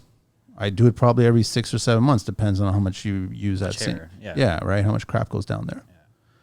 They're making them nicer than other the P-traps. I just installed one last week. But it's funny that they're illegal, but the suppliers still sell. Well, it's just like the them. sinks. They're supposed to have the overflow on them. Oh, There's a some lot sinks, of them don't. and a lot of them don't. That's illegal. But the word legal is also an illegal, right? Well, you can buy it on Amazon. Right. You can buy it off kind of the Kijiji. same word. I think that's how they get away Listen, with you it. could buy a lot of funky things on Amazon. I didn't think you could. which okay. I don't think people should do, Yeah. especially the But knockoffs. that blows my 'Cause- mind. Well, I won't warranty anything bought on Amazon. Of course. Yeah. Same thing with Wayfair. Yeah. Well, depending on you can buy Moen, Ryobel, but if it's a no-name brand that looks like a Moen, then no. You know what I found out recently, and I was actually, I don't know if I was surprised or disgusted or both of them or whatever. The suppliers now have made deals ever since COVID with Wayfair and Amazon. So when you actually call up, and this happened to me, I called up my supplier looking for a part, and they said that it's back ordered for another 3 to 4 months. You go to Amazon, it's available tomorrow. Yeah. So they will supply Amazon and Wayfair the bulk of it and then not give it to you as the pro. Right. Mm-hmm. And the price is almost the same. Like we're talking maybe 5% more, but it arrives tomorrow and you can't get it from your supplier for another 3-4 months. Show me the money. That's Basically it. They started losing so much money for the suppliers. They couldn't count on the small mom and pop kind of businesses out there. And they just realized, well, Amazon, give me 1,000 units. Yeah. And it right. goes there. Yeah. I don't agree with it. Yeah. I don't So now, either. OBC, you tell me, correct me, but I know that what's the volume in a shower if you go over that you have to jump over to a 3-inch P-trap drain? So the moment 3 you inch or 2 inch? no, standard is 2 inch now for one head at 2.8 gallons per minute. Inch and a half. Unless they change that. Is it? No, I was always taught it was 2 inch that you had to go. With one shower head? No, for 2 shower heads. Oh, So you yes. get the one, Yes, you get a sorry. hand shower. So Yes. now you got almost 4 gallons per minute going in. They expect a 2-inch trap. Yes. I've built showers up to 17 gallons, and I enjoy it. But you're supposed to technically put a 3-inch Yes. P-trap. I believe it's after 4. Yeah, or gang trap it, right? Yeah, I think it's 4 or 3 or 4. You don't find that excessive? Yeah, that is excessive. Because I built it, I tested it, and there was never a pool happening, right? Yeah, it's like the laundry boxes. Yeah, it's the same crap. 10 years ago it was 1.5 inches. Yeah. But because of all the crap that's in the laundry box and in the trap, they increased it to 2 inch. Which I think that makes sense. Yeah. Because there's a lot of stuff in that. I agree with you, but I mean, is it illegal to put that laundry supply and waste underneath the sink? Why do you always have to put the OD box right front and center, right in front of your unit? It doesn't look pretty. It doesn't. But people So do it. I mean, okay, so I know when I was in trade school. which trade school did you go to? Huh? Which trade school did you go to? Humber. Humber, okay. Great teachers. The one teacher said that back then that they should make shower drains 2 inch minimum. How long ago was that? 5 years ago, 6 years ago. Now, my question is, and I've asked so many plumbers this, why don't we make kitchen sink drains 3 inch with the amount I of shit think that we throw down there? That's excessive. So I was taught that if you make it too big, your the volume of water and debris is going to shoot past there, but also start to build a lining on the inside of the walls more. And I'm like, that's true? Because that happens in an 1.5 inch pipe. That's too much slope. Is that what it is? It's too quick, too much too quick. space. Slope is too much. Your water runs off and doesn't carry your solid. But what if it's already going right into a vertical? So you go straight down, no elbows. If it's possible. Because I'd rather change it to 3 inch, man. I'm talking about my own personal house. Yeah, I mean 2 inch. I think they should make 2 inch for kitchen sinks because most people. But that's not code right now. It's not. It's 1.5 inches. 1.5 inches. Have you ever gone, like you must have serviced, and all of a sudden my kitchen sink is clogged, and you look at it, holy crap, man. Yeah, most people dump grease down the drain. Everybody does. Everybody does, and it's funny because they all say the same thing. Oh, I don't know how it got there. I never did it. Meanwhile, I have pictures. It's their 1.5 inch pipe is just solid. Yeah, it looks like a cigarette filter. Yeah, I know. It's just like caked. Well, that's not super. It's mostly the 1.5 inch pipe. It's either that or just, again, people don't vent their pipes properly, especially in these renos in Toronto. Because venting is far more important than waste, right? Yes. But I think they should make a kitchen sinks 2 inch. I agree. I totally agree. But there's still an 1.5 inches, which is OBC. It is. What is the national code? Is it still 1.5 inches? 1.5 inches, yes. Wow. Well, sinks are 1.25 inches. That makes no sense. 1.25 inches. But they don't use 1.25 inches because 1.25 inches costs more than 1.5 inches. On ABS. Yeah. Is it because Why? there's less of it made? I don't. Like harder I don't to think produce? it's. I'm not sure the reasoning. I don't. It's like a It's just 2.5 a- inch screw costs more than a 3 inch screw. Yeah, the volume. Production run. Volume, right? Yeah, Production. It's got to be volume. Yeah, yeah. You guys want to talk a little green book? Yes. The Bible. Do-do-do-do-do. What's the biggest fine that we could ever get? $50,000 and possible 25 years in jail. It's higher, man. There's actually three levels of fine when a situation happens. So now this is an extreme. So if a person is convicted of an offense under these OSHA rules, right, a fine can get as high as 1.5 million for the corporation. Is that Canadian dollars or pesos? This is Canadian. Okay. So and the fine could also be 1.5 million for the directors or the officers of the corporation, each up to 12 months imprisonment. Each. And then also a fine up to 500,000 for all persons and or up to 12 months imprisonment. It's pretty serious, eh? Wow. I personally don't know anybody who's had to pay that bill. What is the fine for not wearing the hard hat in Ontario? This has been discussed so many times on the show. A hammer on the head. I think it's about $300, $500. $250. Nice. $250 as per schedule 67.1 Ontario Regulation 213//91 under the Occupational Health and Safety Act. Now, gentlemen, what's the fine for a worker failing to wear protective headwear? That's $250. Worker failing to wear protective footwear. 300. $250. $250. All those are $250. Worker failing to wear eye protection. Same thing. 250. And then employer failing to ensure training on fall protection. Employer. The employer failing to ensure training on fall protection. $2,500. 550. 550. That's it. That's it. So we got to talk developments more. What else you guys want to talk about developments? You guys are getting. How's next year looking? Well, right now it's looking really good for jobs coming up. Yeah. Signed, sealed, delivered, ready to rock and roll. Some of them are Going just through the ready to winter? start. Yep, most of them. I mean, I know a lot of people right now with the housing market the way it's going. It's down 20%. Yeah, we'll see how that turns out next year. See how things start. I'm seeing a lot of next for year. sale signs in different neighborhoods that are not being sold. I'm not Right. seeing any open houses happening, which means that nobody's of interest, Yeah. which means that the people are still marketing these houses way too high, or people are Oh, tightening the yeah. budgets. Absolutely. time. And I've noticed a lot of people in the past 2 years or whatnot, they were doing a lot of rentals in their house, but taking out home equity line of credits on their house Yeah. to do these rentals. Yeah. Now, because of these interest hikes, we're going to see Variable what it's mortgage gonna be. rates. Yeah, we're going to see what's going to happen with. I'm sure there's one more coming Industry. from the lovely Bank of Canada. Oh, for sure, But this year, there'll be one more. for sure. Oh, yeah. I just locked in at 6.09. Don't even remind me. So- Starts October 1st. Well, it's actually a good move if you think about it, because it's just going to keep on going up. Yeah. Yeah. So what's that going to happen to the market now? I mean, I know that everyone's talking, yeah, we're booked, we're busy, we're doing a lot of work. People are getting the home equity lines. They're crunching the numbers. We can make this happen. We can make this happen. But it's got to turn it eventually, man. I think eventually it is going to slow down. Yeah. I don't see it this year slowing down, but I see maybe next year it actually is going to start affecting people's pockets. And once it starts affecting their pockets, that's when they're going to start realizing and be like, oh, hold on, I can't afford this.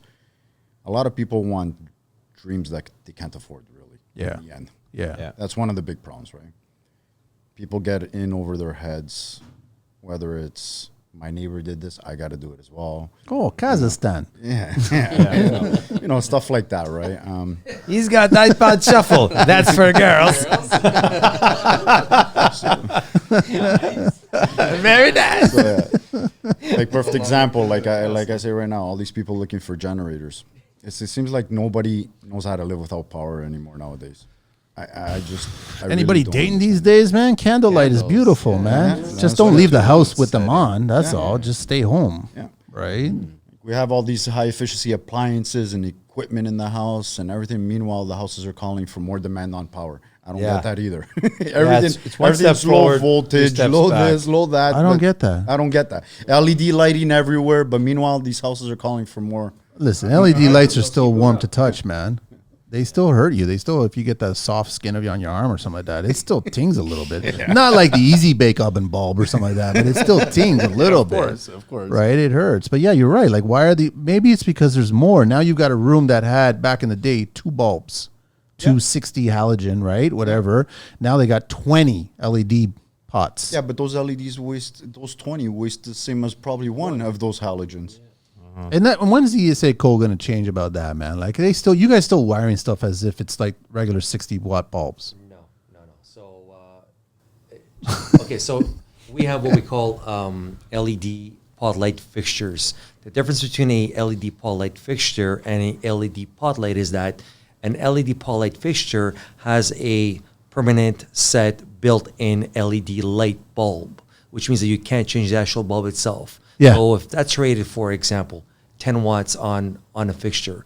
Now, if I follow my code tells me that on a 15 amp circuit, I can take up to 80% of that, right? So a full 12 amps. So example, 1,440 watts to be exact. So I can put up as many as that load. So So the code allows you that. I can ESA really code? do a whole house on one circuit if I really wanted to. In theory. Now, do we do that practice? No, of course not. Now, I think that because of the fact that to answer Gil's question, I think where the world is going, because of all of these, EV chargers nowadays, hot tubs, pools, high-powered equipment. That's why they're making you upsize your services. So although, we're getting more efficient with some things, but we're going to the extreme on other things, Other right? things, yeah. I think, and that's offsetting it, right? I mean, in theory, right? So it's good that you have LED lights, great. Efficient washer dryer units, 15 amp rated now, stackable units. But I mean, you're also having these high powered units where it's compensating now for that you're saving, but now you're also spending, right? Yeah. This is where the world is going, correct? On that topic, I have to say, efficient pool pumps, like the multi-speed, it's probably one of the greatest things that I've seen when it comes to efficiency, the variable speed. And my electric heat pump for my pool. Two things that I always speak about that blew my mind. Is Just your saying. pool in-ground? Yeah. Did you spray foam the belly before you concrete it? Spray foam in the belly. I don't know why that sounded funny in my mind. It was one of the first lessons that I learned from a spray foam company. That is like, I don't understand why we don't spray foam pools before we put the concrete on. You're in a hole in the ground, Concrete. I went fiberglass, buddy. but then spray foam the whole fiberglass. Oh. You'll retain so much heat in the water. So I don't know what the misconceptions are with fiberglass. I know that when pool companies don't do fiberglass, they say, "Oh no, that pool's gonna pop out of the ground." That's not real. It's gonna pop if you hit a water table and you put the fiberglass unit You into know? it, and it becomes Yeah, a boat. That's why you can't drain it all the way. Yeah, like that's just Of course, and who does Too that? much in the wintertime and it goes Yeah, exactly. 1 in 1,000. Yeah, like you drain it just below the jets, which is what's recommended, and all that weight still holds it there. They do your 3-foot collar, but they do the French drain. So I was always looking at my water table to see what was around it. Never once did I even have a quarter of an inch of water down there. Like never needed. But fiberglass was amazing. Retained the heat, like easy to heat up, maintained heat for quite a long time. The electric heater that I was talking about, my bill was nothing, man. Like, I mean, it probably went up $150 every month. Really, huh? And my pool stays steady at 92 degrees. Like, I like a hot pool. It's a sauna. My pool, yeah. World hot tub. Yeah, and if I had people even over dive. and we're spending like late night outside, I went as high as 101, 102. You couldn't go in the In a water. pool. It was like, ooh. I turned it into a hot tub. I have spa mode on this electric heater. Electric heater, well, you put bubbles in the pool. no bubbles. Really? We pop bubbly. Got it. Bubbly, Got no it. bubbles.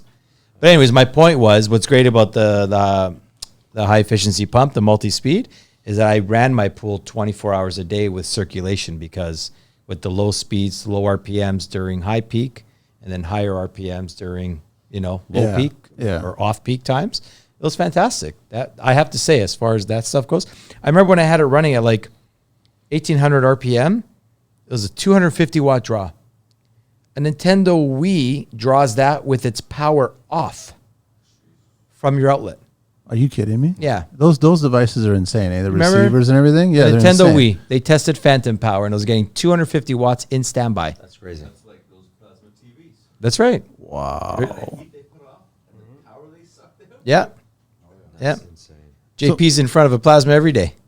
65-inch signature So series. what's going to Panasonic. happen when everybody in every neighborhood puts in an EV charger and everybody's driving an electric vehicle now? What's going to happen to the city of Toronto? It's a great question. Depends if you prices piss are off going to the go sun. through the roof. Power grid. Yeah, Let's ask the guys in California. Yeah. the brownouts. Yeah. That's all it's going to be, man. Well, that's why we all need Generacs. Get your orders in today. Oh, wow. It's going to be a neighborhood of lawn mowers, right? That's what it's going to be hearing, man. Yes, it's gonna go up.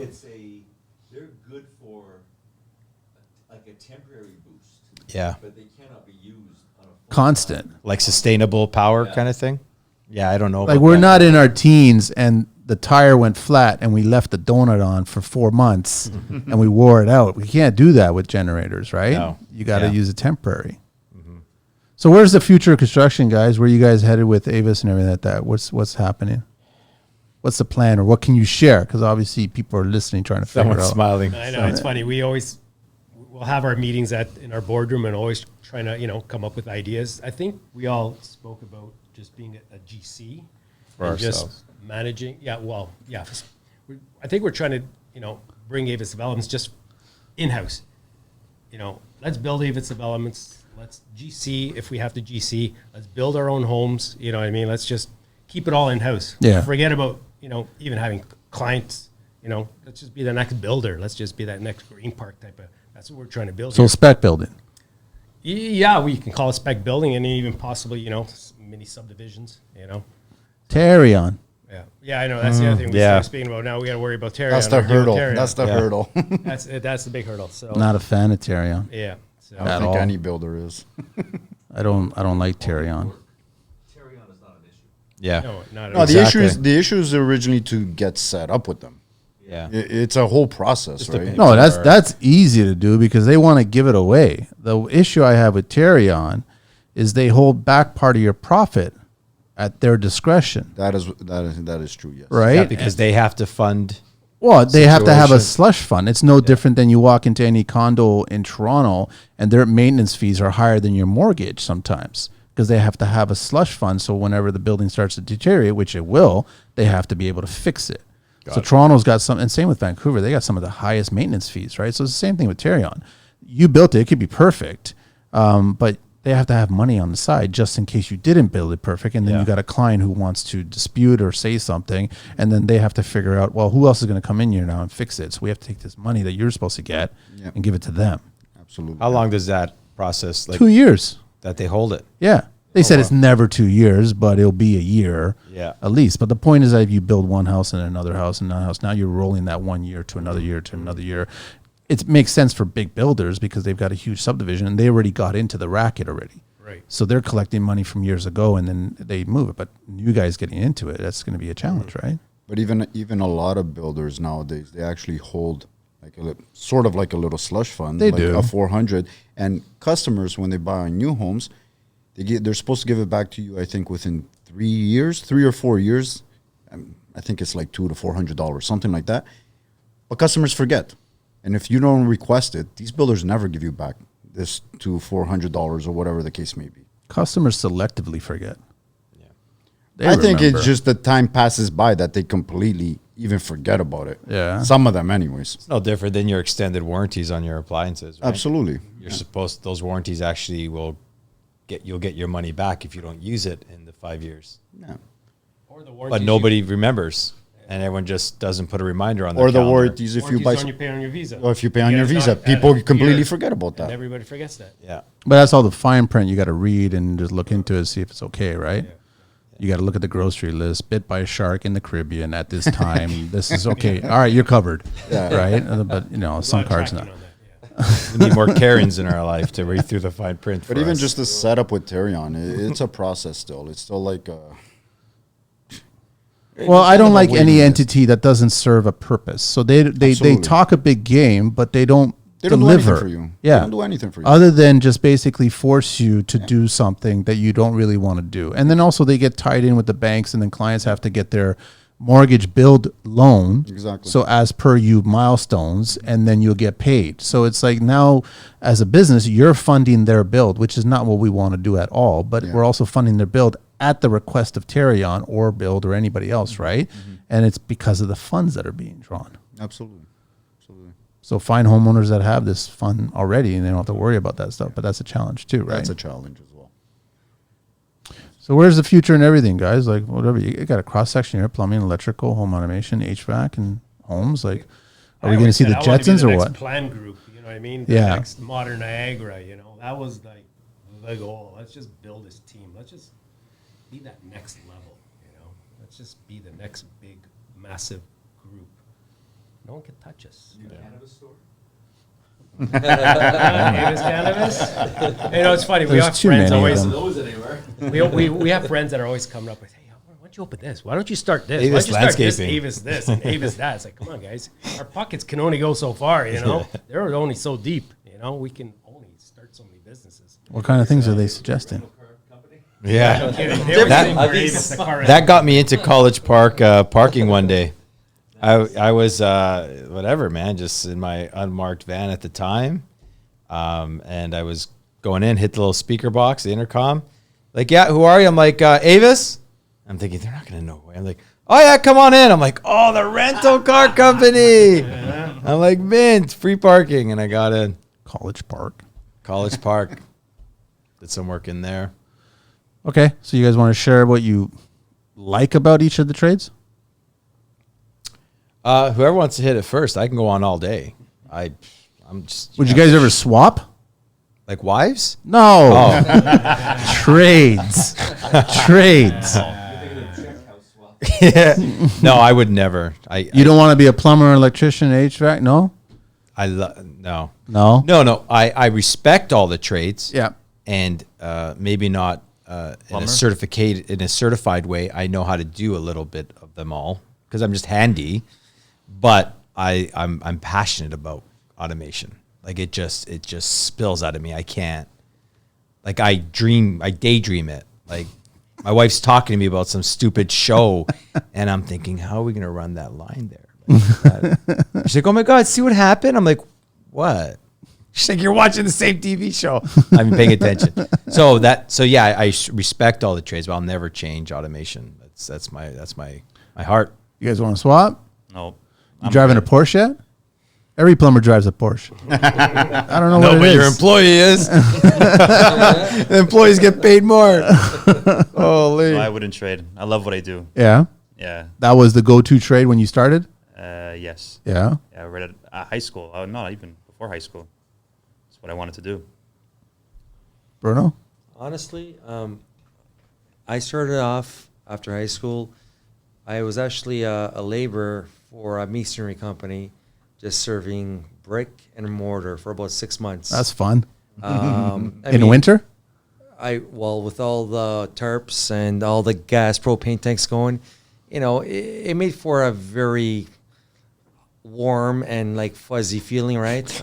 No pun intended. So Lightheadedness. Yeah. When the gas gets serious, you after that, I think I did some carpentry for about 6 months after that. So I got a good,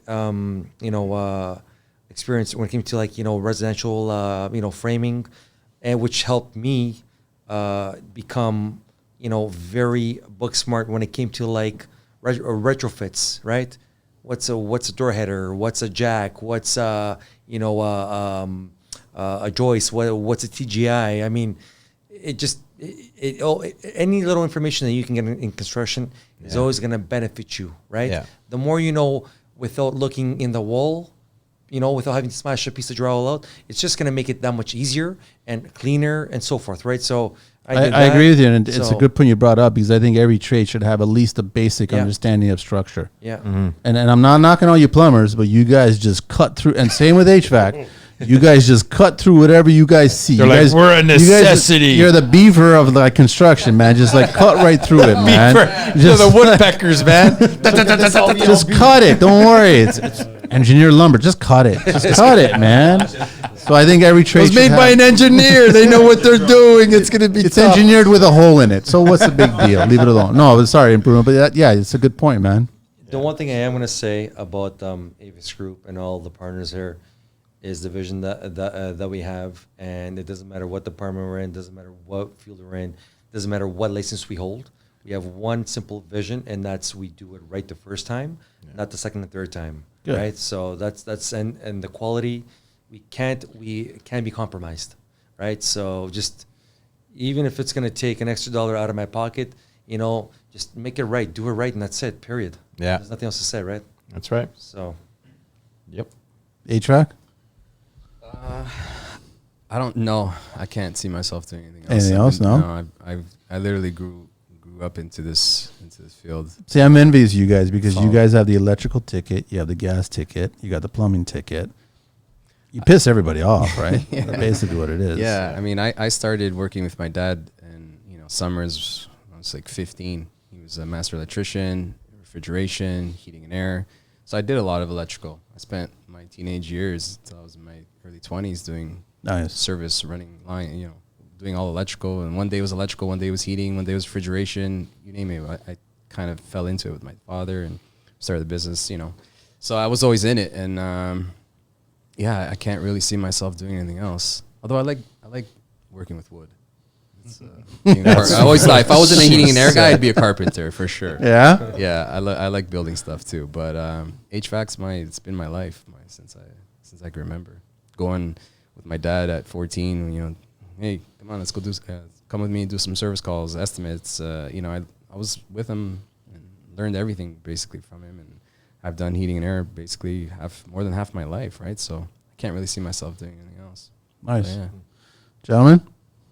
Well, as you can see, I'm not a master of any. I just wanted to be all of these, so I figured why not just open a company of all of them? You know what I mean? Not gonna lie, I did my high school and of electrical. I didn't go to college or anything. I did do my apprentice and everything electrical. That's why I wanted to start an electrical company. I actually enjoyed doing it. Not so much now, but you got people helping you do that for you. But as for me, this is what I wanted. I just wanted to have a nice big group of things we know that we can pretty well just take over.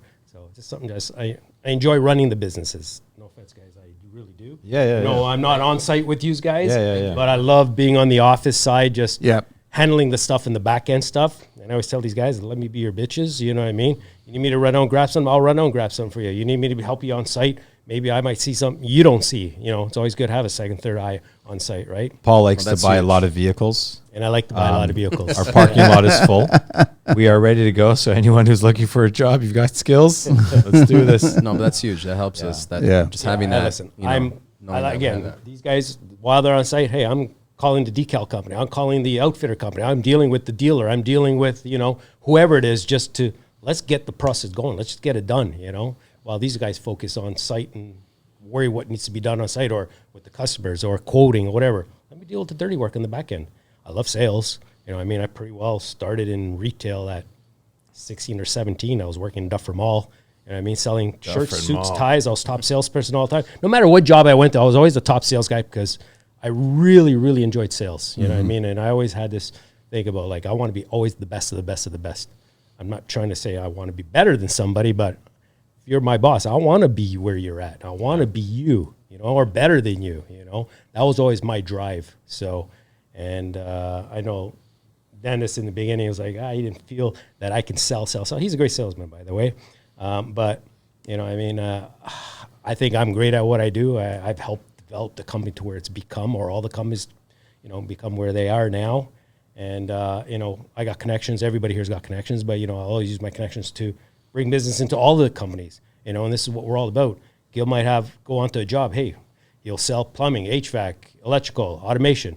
Then if he goes on the site, then, we might need an electrician to do, let's say a Generac, because he's running the gas for the Generac. Customer doesn't have an electrician, vice versa. We'll always try to, help each other at every job we go to and push each of our divisions at every job we go to. And this is why we're succeeding right now. Yeah, but it's been helping.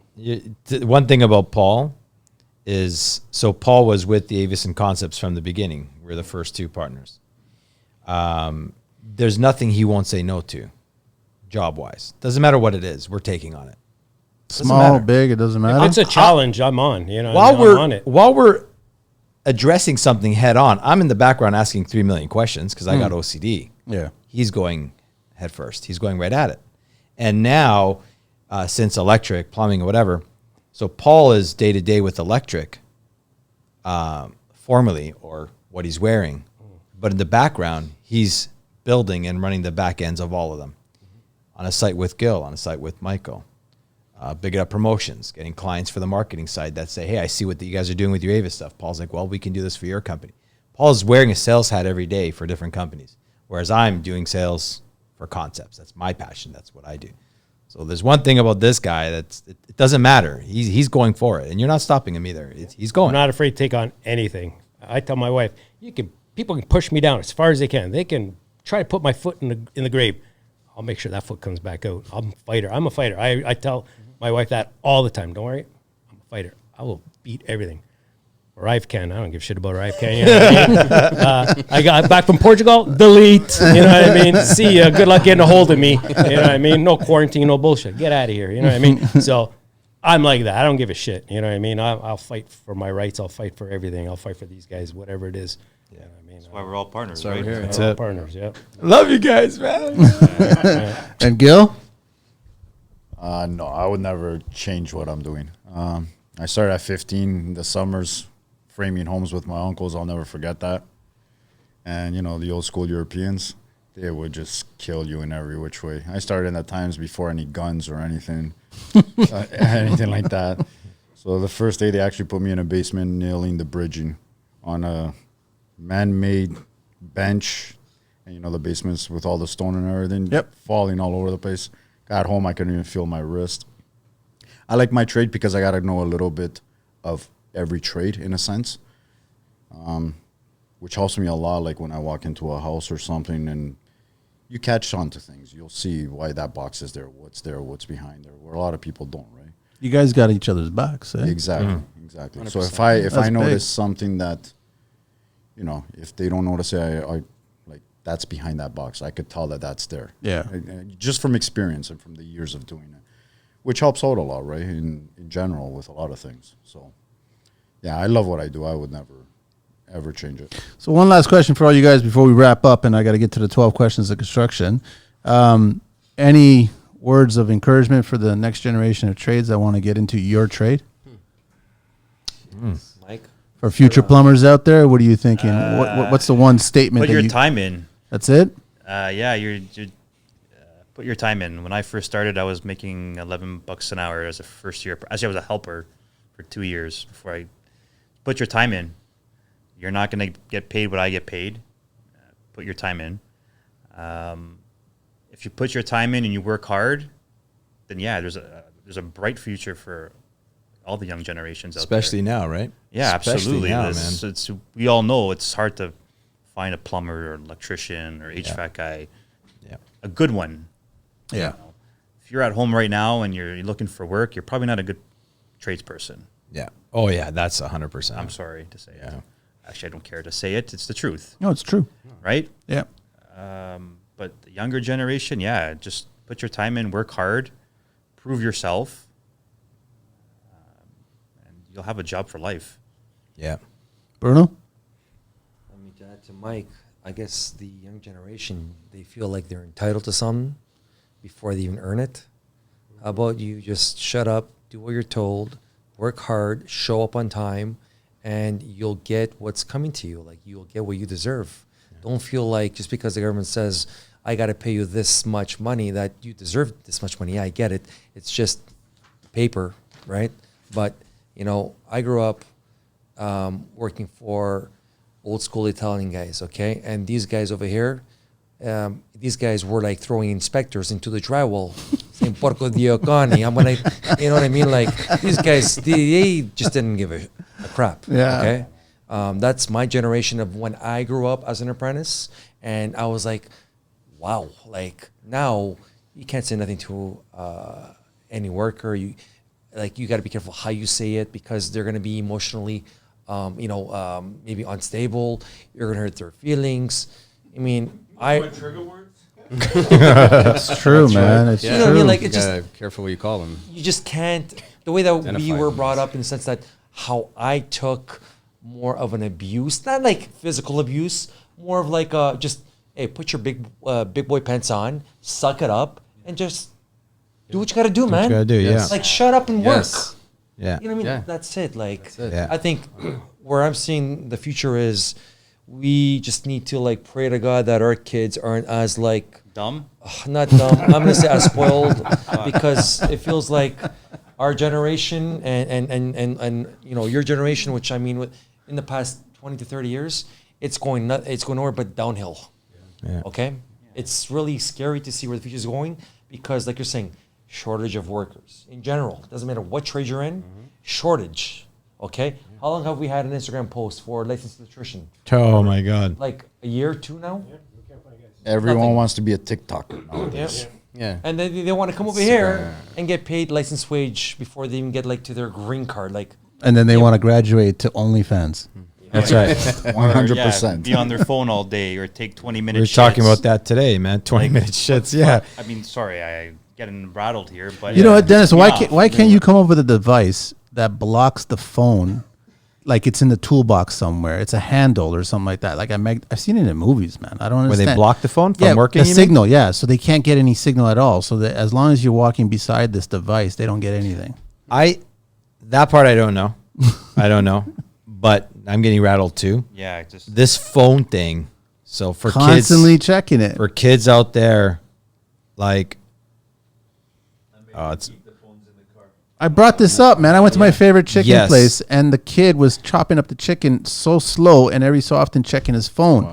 And I'm like, get my chicken, man. Yeah. Chop it up. Like, Yeah. I want it chicken now. I don't Yeah. want you to find out who just texted you or But thank it's you text. such a huge safety thing, right? I know that Bruno works on some pretty intense sites where they've got their safety protocols, right, Paul, Bruno? Where no cell phone zones and all that. And that is huge for where that is. But even in a finished home where we work, all of us, the distraction from being on the phone to then trying to get back into work mode, that moment right there can just be huge. Yeah. So it doesn't matter, finished home, doesn't matter if you're in a plant, with big machinery. It doesn't matter, man. The safety concern is huge. That it needs to be, I don't know, a rule, They a don't law. care. They don't give a shit. Yeah, but so Yeah. why isn't the Ministry of Labor actually clamping on that? That's exactly That's my almost as point. dangerous, if not more, than not wearing your lid. I guarantee you that if we say it as a company, hey, this is our rule, and we put it in our contracts and whatever the case is, You won't find anybody. we won't find anybody, and then there'll be some employee law that says we can't do that, and then they need it because of XYZ. But yet, if something happens, I guarantee you WSIB is coming to knock on our door. Of course. You know what I mean? It's so bizarre. So that's your words of the next generation, get rid of the phone? No, that was just another rant. But I don't know. Then you wonder why construction prices are through the roof. 'Cause I- Something that used to take production is down. something that used to take a day takes a whole week. Well, at least they have a roof. I say for the new generation, don't do it just for the money. Don't do it just for the money. At least it may not be a passion, but have a liking towards the trade that you choose, right? You can't fake passion. You can't fake something you like. If you like it, it's there, and you're just going to be that much more driven. I started working for speakers at the age of 12. I didn't want the money. The guy thought I was on crack. I wanted speakers and cables, RCA cables, speaker wires, speakers. That's all I wanted. I loved it. I loved it. So choose something that you have a desire for, passion, or something you like. Don't just choose it for money, because honestly, right now, every trade is going to pay good money. And like they said, put in the work, put in the time, show your worth, your keep, and you're good. But I think that generation, this current one today, they're treating it like companionship. So there's such a disconnect for Tinder that today I could date this person, tomorrow I could date that person. I can get into construction and I'll love construction today. But the moment I don't love construction, I want out. I want out. And you can't do that. It's if you're in a stable relationship and they're not perfect, and the moment there's a rocky step, you want out. No, you as adults kind of work at it and try to figure it out. Same thing with construction. Yeah. You'll love it more times than you'll hate it, but you will have some days you'll hate it. Of course. But you'll have to find That's the very love well again. said. Yeah, very well put, man. There, Yeah. There's days. So what would you say to the future HVAC guys, girls? It's either they're cold or they're hot, right? Yeah. That's When's the Avis joke book coming out, man? It's coming, dude. Comedy Central. So the HVAC, people getting in the HVAC industry, there's a lot to take, right? There's a lot of doors in the HVAC industry. Like you can pick and choose. Some people just do sheet metal, some people just do gas, some people do it all, right? And there's a wide spectrum of in the trade itself. Like we touch a bit of plumbing, we touch a bit of electrical. You can work all over the country. You can actually work all over the Literally, world. Like we go, really? across the world and build hotels, help Yeah, build hotels. Do all yeah. that. So it depends. You want to stay residential, commercial. Like there's a lot in the HVAC industry that you can get into. You can get into it all. You can get just to a few things. But we're seeing a lot of people that are not getting into trades anymore. Like you said, this younger generation I don't know what they're doing, to be honest, too. But trades is suffering, and we need more people in the trades, more HVAC guys, more plumbers. It's funny how they want to get into the top three because you guys are the top three, right? HVAC, plumbing, and electrical, the top three. Mechanical or recession proof, everything proof, Just about to say, right? So they always want to get into those ones, but there's a lot of work, homework, and studying, and training, and apprenticing. There's a lot of that to get to that level. That was one of the reasons I got into the trade, not only because of my family business, but I saw the future of everyone's going to need heating and cooling. Yeah. Some people, even though cooling is not a necessity, realistically, it is for most people more than heat. Right? It is in our first world. Well, yeah. I mean, everyone needs heating. If it breaks down, it's recession-proof trade, right? And that was one of the major factors, after my F1 career didn't happen. I'm just kidding. I remember professional racer didn't happen. I fell into the heating. It was because it was recession proof, right? So that's huge, and people gotta look at that. You get into, you can open up a type of business, but to some business, they're gonna run out. People are not gonna need that, as opposed to trades, right? Yeah. Construction's always happening. Yeah, there might be a little halt in it here and there, but there's always houses being built, buildings being built, like Maintenance, service. Exactly. So you guys are the top three. Yeah, it's huge, right? Key service. Gentlemen, any words of wisdom for the next generation? I just want to say for these kids nowadays, get into a trade because this is the future. As the boomers are all retiring and as less and less people want to get into the trade, guess what? Your pay rate's going to be through the roof. Opportunity. Absolutely.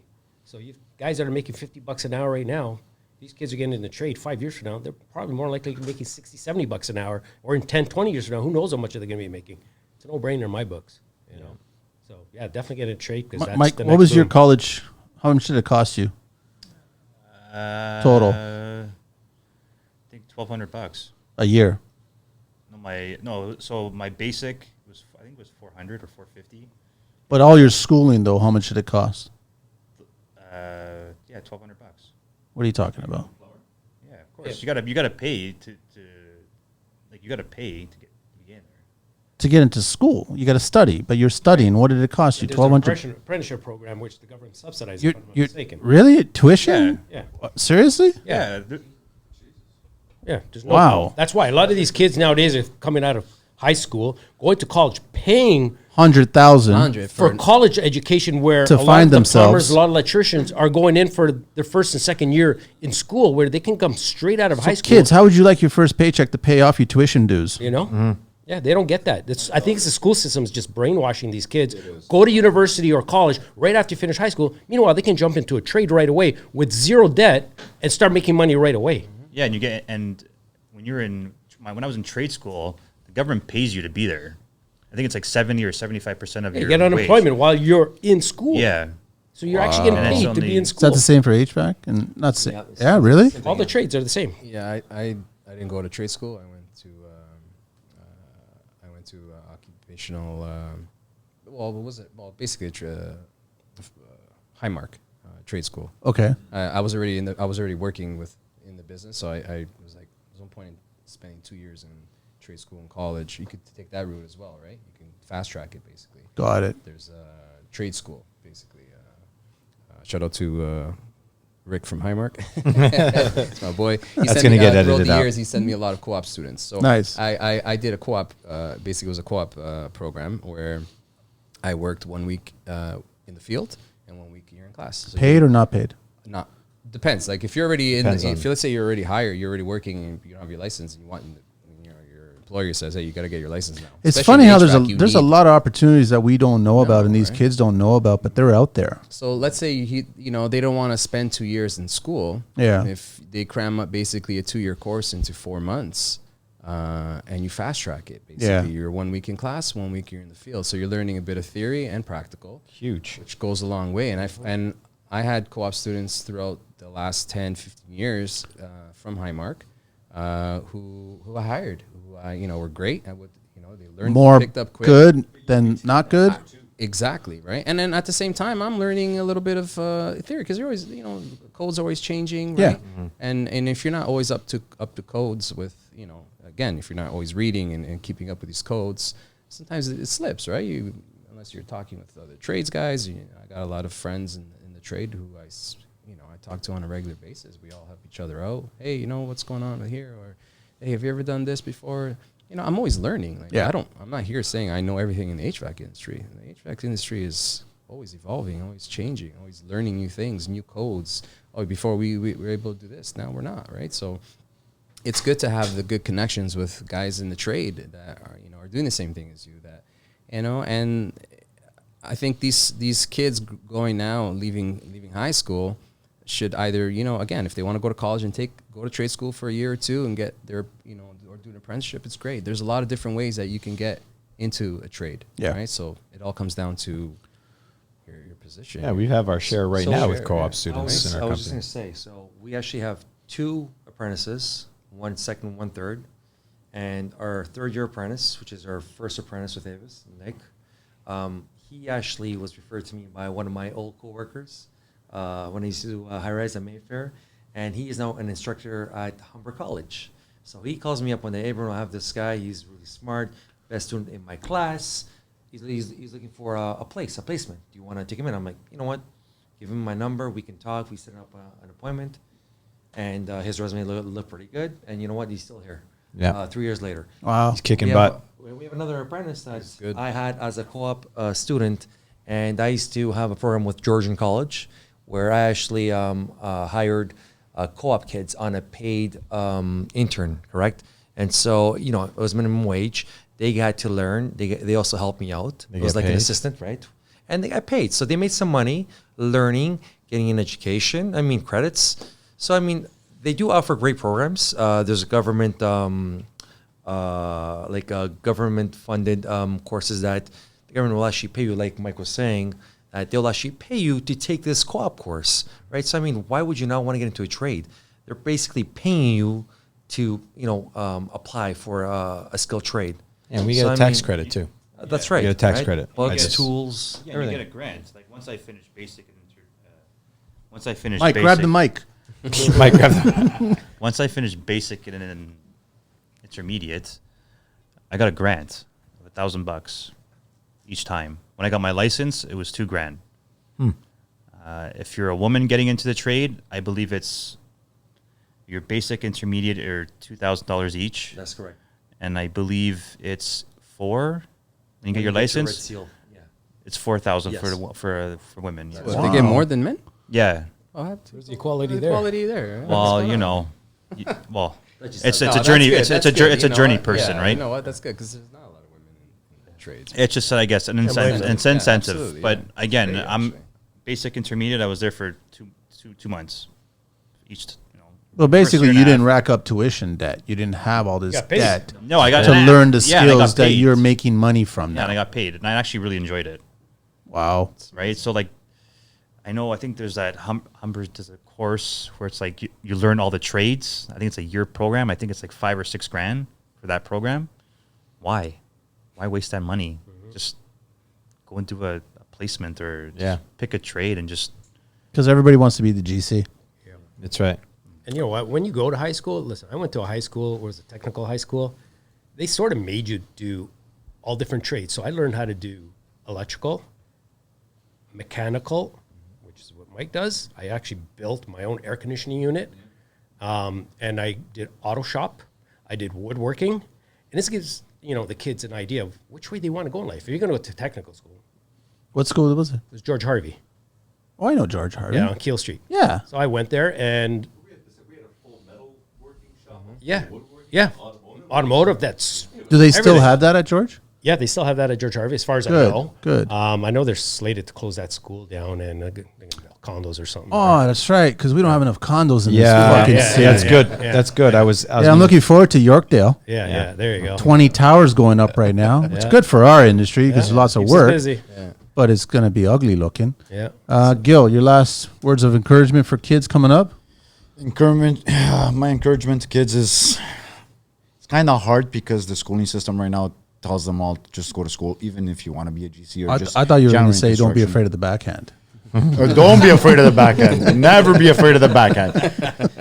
But Lots of And that's not a tennis joke, everybody. but I've actually seen it where these schooling just and they go in to become construction engineer. Perfect example. That's what everyone for some reason wants to be nowadays, construction engineer. But they have actually no hands on. It's all theory. And then they come out into the real world in the field, and then they get brainwashed that you're gonna start making $100,000 a year. Oh yeah, right. Good luck with that one. And a With truck. and with all the debt from school, and then they come out, but they have no hands on. And so, yeah, in theory, what you put together works, but out there may not work. And then if they come into problems, and I've had this situation already many times, the simplest problem to solve takes a whole month of meetings, sitting down, and That's meeting efficient. after meeting, exactly. So, and then you wonder why these prices go through the roof sometimes, and then other people start hating on trades like the client because of that, because, okay, nothing's getting resolved here. Well, yeah, I'm not the engineer that has the stamp to stamp it. The engineer over there, he's the one that has to decide on it. And then it just becomes meetings after meetings. And I've seen this 100 times. He's referring to the TTC LRT line. That's why it's 2 years or how many years it's been. It just got extended today, Yeah. which I would love to have that contract, huh? Stupid, huh? How was there? Got extended because they're up in their cottages right now, wondering if they're going to finish it themselves. It's insane. Yeah, so I was there for a while. That's why I'm Wow, eh? Just so yeah. milk it, eh? There should be yeah. like pictures of cows along that whole line, eh? Yeah, absolutely. Wow. Absolutely. Fuck, eh? Just otters everywhere, eh? Ding dong, and just teats, eh? Just sitting there, eh? We milked this one really fucking nicely, man. Yeah, that's just my. Don't be afraid to get your hands dirty. That's really It's where you're going to true. learn and ask questions. But you said it earlier. You're up against TikTokers, Exactly. and everybody, right? It's hard. But I notice also a lot of, like, the kids out of school and whatnot. They seem very timid. They're like afraid to even ask a question. Everybody's so soft. Exactly. It's like ask a question, and if you answer them in the wrong way, The wrong they, tone. they go crying right away. You know, Yeah. You're gonna learn. Ask questions though, but ask questions. Just don't do it. And I tell everyone that ever worked with me, because I tell you to do that. If you're not understanding why you're doing it, then you're not learning anything. Ask.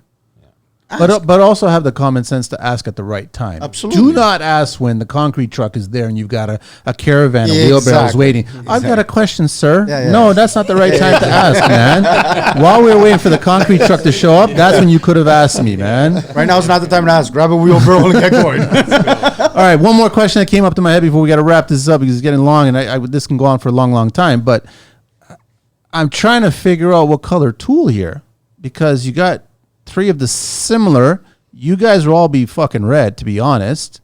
But I'm trying to figure out: are you guys all one color tool, or are you guys different tools? And how does that Oh, work? the tools. You're Milwaukee. That's exactly. So are you Milwaukee too? Yeah. You're HVAC. You have to be Yeah, Milwaukee. I'm Milwaukee. Paco system's great. So no, but Gil, though, are you also red? I'm still in the yellow. See, I'm very picky See, it with my makes tools. sense that you're yellow. Very picky with my tools. Like cordless skill saw, I love the Makita over any other one. For a cordless skill saw. Okay. Worm? Worm is is a skill. Skill saw, yeah. Skill Skill, saw. yeah. But cordless, yeah, it's Makita. I love it. But you guys are all red. Red. No, red. not me. I'm sold. I'm yellow. I'm sold. I'm sold. We're half-half. Half our crew have red, half the other half yellow. I'm red in Makita. I'm red. I'm impulse. That D. Green, yellow, red. I'm rigid. I'm DeWalt. Rigid. Yeah. Yeah. gotta Yeah. confess, I'm I orange. have a rigid. I'm orange. Listen, I said it before and I'll say it again. I don't give a shit what tool is in your hand. If you don't got skill, the tool's not going to Doesn't help mean you. shit. Okay? Doesn't mean shit. So do I say Ridge is the best? No. Because when I used to grab this guy's 3-speed DeWalt, I'm like, fuck yeah, that's a drill, baby. Paul, I'm going to drill through the concrete and then I'm going to install that speaker one time. So I love the DeWalt, but I'm just saying that I never... It beats a handheld screwdriver. You know what I mean? I never needed to have that, and my ridges never failed until years after. But I'm just saying, if you know what you're doing, like I do work at home, my rigid skill saw is going like crazy. It's killer. Anyways, Okay. doesn't matter the tool. Gentlemen, the 12 questions. You guys probably know about this from the last time that Dennis did it, but we'll do it all over again, one by one. We'll go real fast here. No? Ready for this? Quick answers, like boom, boom. Quick answers. What is your favorite construction word? Favorite construction word? Let's go. Fucking shit. No, it's not a construction word. Sure it is. Is it? Well, yeah, Sure it is. I guess, but It's a verb, you mean noun. like- You can use it in a sentence. It's all right. It's totally cool. All right. All right. Construction word. Think before you do. That's not a word. It's a phrase. Like a phrase. Okay, so then It's a construction word. smarten up. My favorite construction word, I don't know why it's LVL. LVL. Yeah, I don't know why. It's said in every fucking meeting. LVL. Can't go through that. It's an LVL. I wonder how many people actually know what it stands for. I have They no say idea. it. You know what it says? No. No. Everybody? Laminate veneer Veneer lumber. lumber. Nice. Nice. You guys think you're smart now. No, we just got we just beat. heard it on a job site. That's all. Favorite construction word? It's a hard one. I know he never told you there was a test at the end, eh? Just think of it. Fucking plumbers. Yeah. Actually, let me change mine. Fucking HVAC guys. Oh man, favorite construction word. I don't even know how to answer that one, to be honest. Can you come back to me? Nothing back pops. on that? Nothing comes up to you, man. Like not even HVAC. HVAC. Okay, yeah. Tin snips. Like pipe dope. Bigode. Bigode. Yeah. I Bigode. say that all the time. I'm telling buddy to pass me the bigode. Bigode. I like that. It's in Portuguese. It's mustache. Oh, yeah. But it's my hand seamers, the wide ones. Ah. I grew up learning that word. Pass me the bigode. Favorite construction word. Honestly, I don't even have one. I hate construction, to be honest with you. No offense to any of these guys, but I never enjoyed construction. My dad used to do construction. I hate it. I used to be the guy go get the coffees and the beers and stuff. So I don't even have one, but I don't know what else to say about that one. Madeira. It's not English. It's Portuguese. Martel. Martel. Hammer it. Least favorite construction word. You guys live and breathe this every day, man. I got a leak. Yeah, for a plumber, that's a good one. Yeah. Yep. And he ain't talking about urinating. Yeah, that's a problem too. I still don't know. Least favorite construction word? Where's the power? I mean, no power. No power. Dennis? Symmetrical. Yeah. Least favorite. On the minute, we know who the professor is, eh?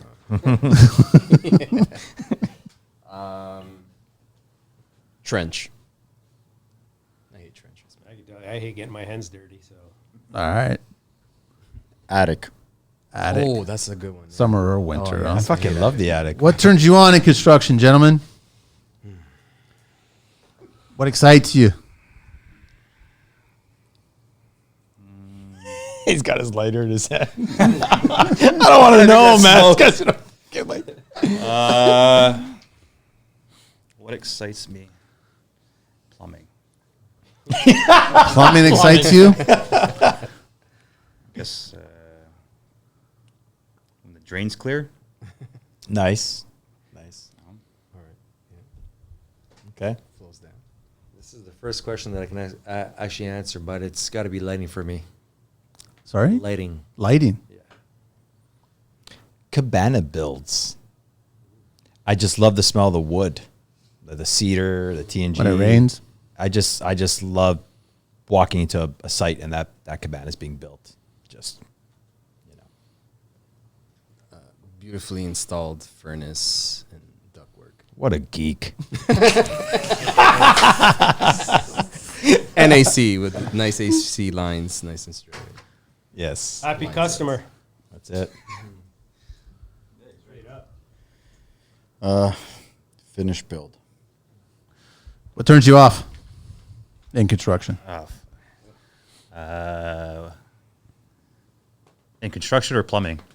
Well, construction is plumbing and plumbing is construction. Same thing. I guess you're right. In my world. What was the question? What turns you off? What turns you off in Turns me off? construction? Bundle of hair in the sink. Oh, And it smells.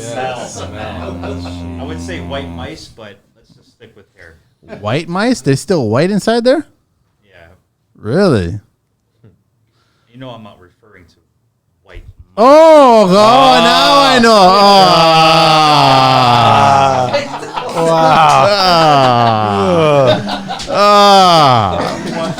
I'd rather stay with my first image, man.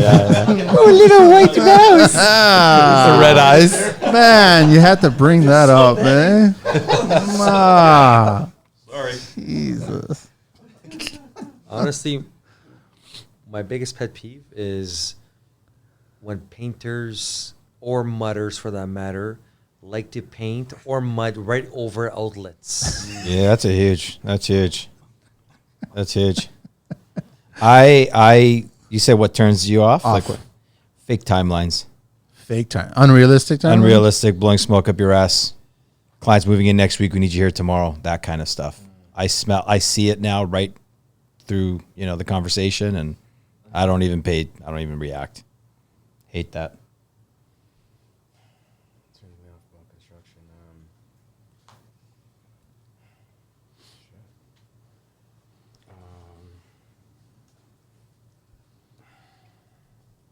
Shit weather, snow. Sorry. Shit weather, snow. Yeah. Dealing with that. Oh yeah, I heard you cursing in that Instagram video. It was all beep beep beep. Yeah, working I'd say in the cold. dirty and messy job sites. It's like, Yeah. That's a huge. huge story. As soon as I walk Frustrating. into it, it's like, I don't even want to be here. Frustrating. Yeah, I called out that one the other day we walked through. I'm like, can someone clean this joint? Really? Yeah. No. Taking over other people's jobs. I can't do that. You guys do that a lot, eh? I can't do that. Takeovers? I do. Yeah. I do that a lot. I can imagine. I can't say love no. it. Yeah. Love it. I can't say no. It's horrible because sometimes you actually have to start from scratch. Yeah, that's why I love it. Yeah. I How many can do it my hamster way. wheels do you have, man? Huh? How many hamster wheels do you have? What's your favorite curse word? Or it could be a phrase. Could be used in a phrase. I think you heard mine already. What was it?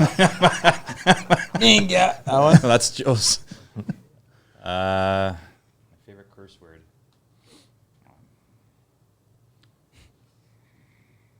Yes, it'd be fucking shit. Fucking That's what I do. Sometimes it may be good, sometimes it may be shit. I hear that a lot. Yeah, from Mike.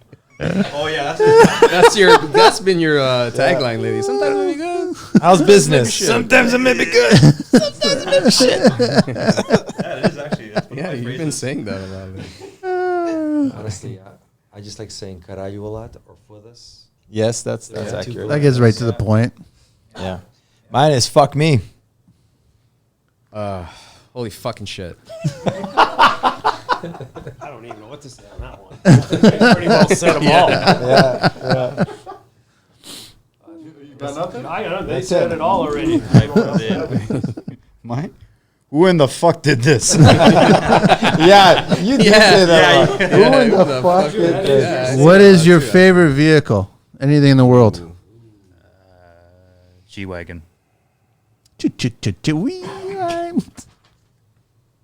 I'm just gonna say maybe like a 911 Carrera Turbo. That's a plumber's car, no? Yeah, exactly. That's probably the nicest car as well. GT3 RS. Oh, that's I was gonna say that. Same So, one? yeah, but since he said it, I'll say Ferrari. Oh my goodness. F40. No. Yeah, the F40. Sorry. Yeah. That's pretty nice. Cheap one. If anybody knows me here, what do I like? Lamborghini. Which one? All of them? All of them. All of them. Even like the remake Countach?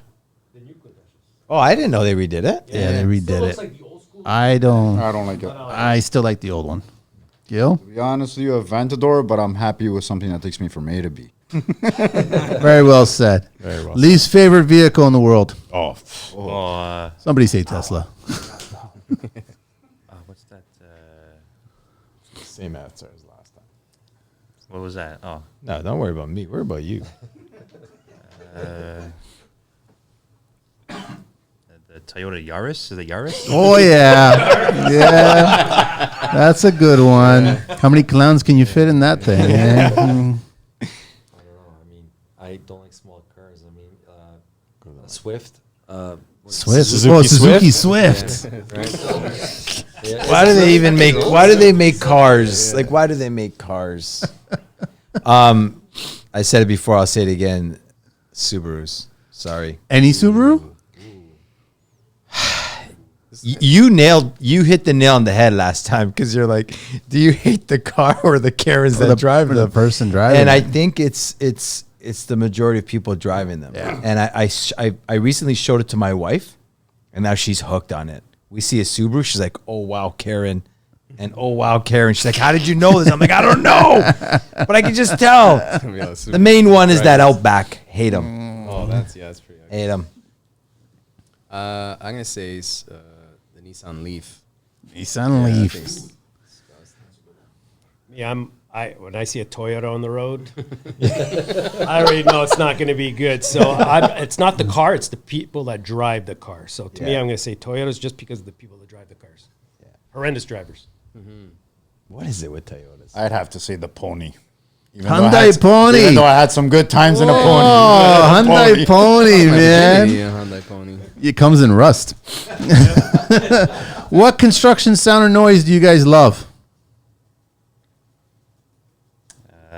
I guess for me, it's the swirling noise.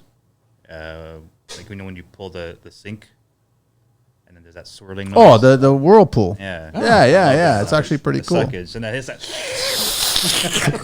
You're like afraid you're gonna get sucked down there, man. Yes. Perfect venting. I don't know. Noise. I guess the humming from a transformer.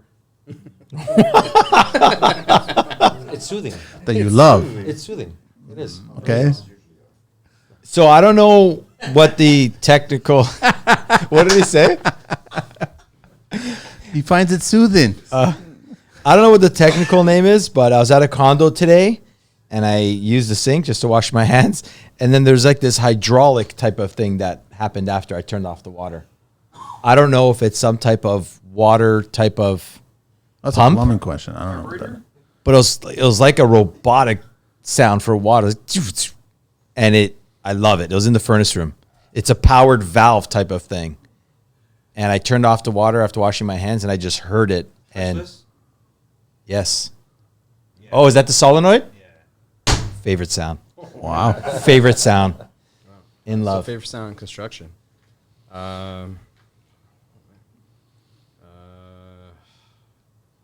Well, I know when it goes on, that's a good sign. So compressor to an AC.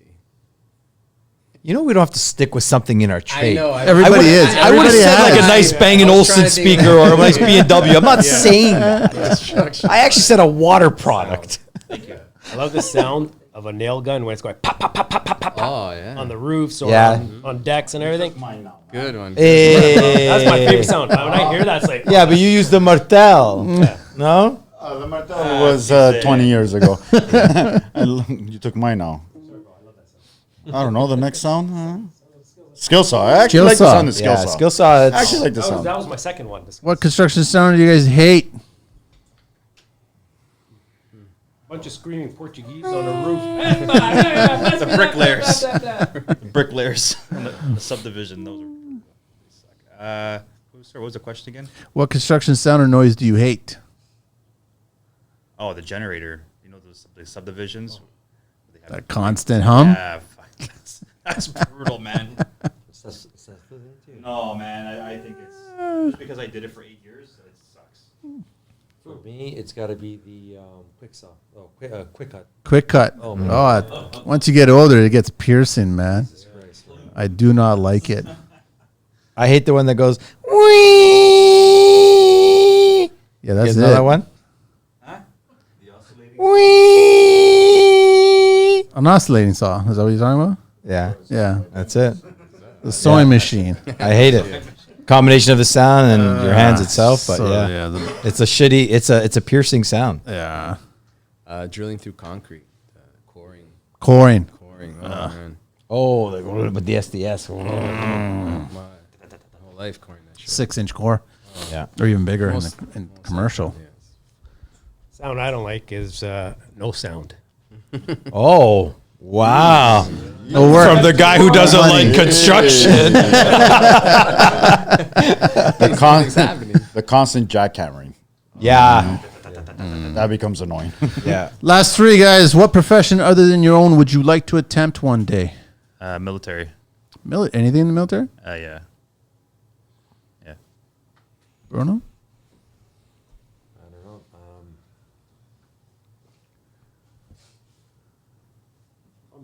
I honestly don't know. Honestly, I couldn't see myself doing anything else. I just love what I do. Really? Like stripper? You can, anything. You can keep Okay, it that. if You can keep it that. If I, track. what's that? You don't want to do track? No, but that's Race we're talking car? about a trade over here, right? No. No, any other profession. General? He said Would you like to profession. attempt any other profession? Honestly, God, I mean, I would say managing. Growing up, I used to coach like little kids and So a trainer. a trainer, right? The Of some sort. The pleasure of seeing the kids enjoy themselves and also learn. I mean, that to me is huge, right? So You're a Nice. soft-hearted guy. Dennis, Bartender. bartender. Yeah. Yeah. Guaranteed. Lucky nights. Yeah, buddy. Probably a pilot.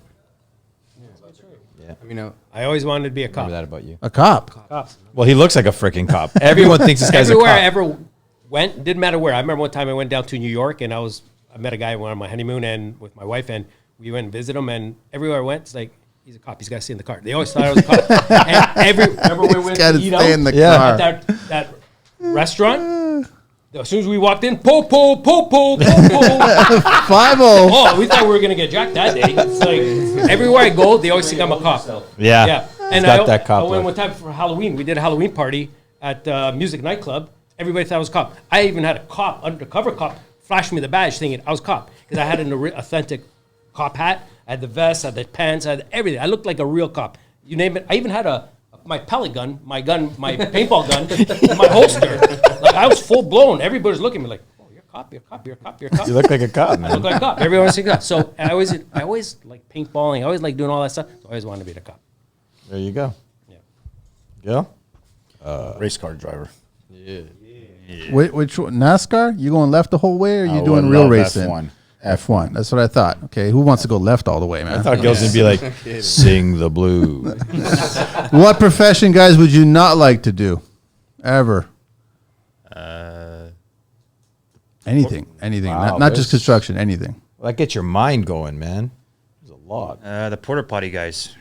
Especially on a hot summer's day. yeah. I can smell it. I think for me, maybe it'd be like those guys that just all they do is they weld all day, right? Just the fumes and stuff. It's That's hard. yeah. Gravedigger, cemetery kind of work. Yeah.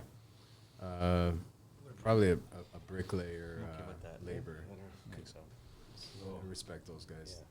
That's tough work. That is tough work. That's tough. Fisherman. I would never want to be a fisherman. Stinky job. Stinky job. I eat the fish. I don't catch the fish. Roofer. Last question, gentlemen. If heaven exists, what would you like to hear God say when you arrive at those pearly gates? For me, this is a little bit different. Your dad's doing all right. That's nice.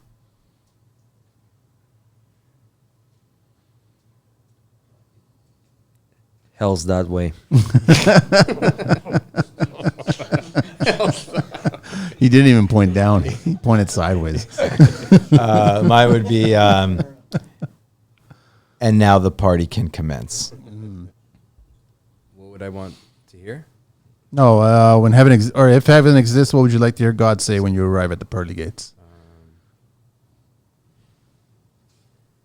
You did good, but did good.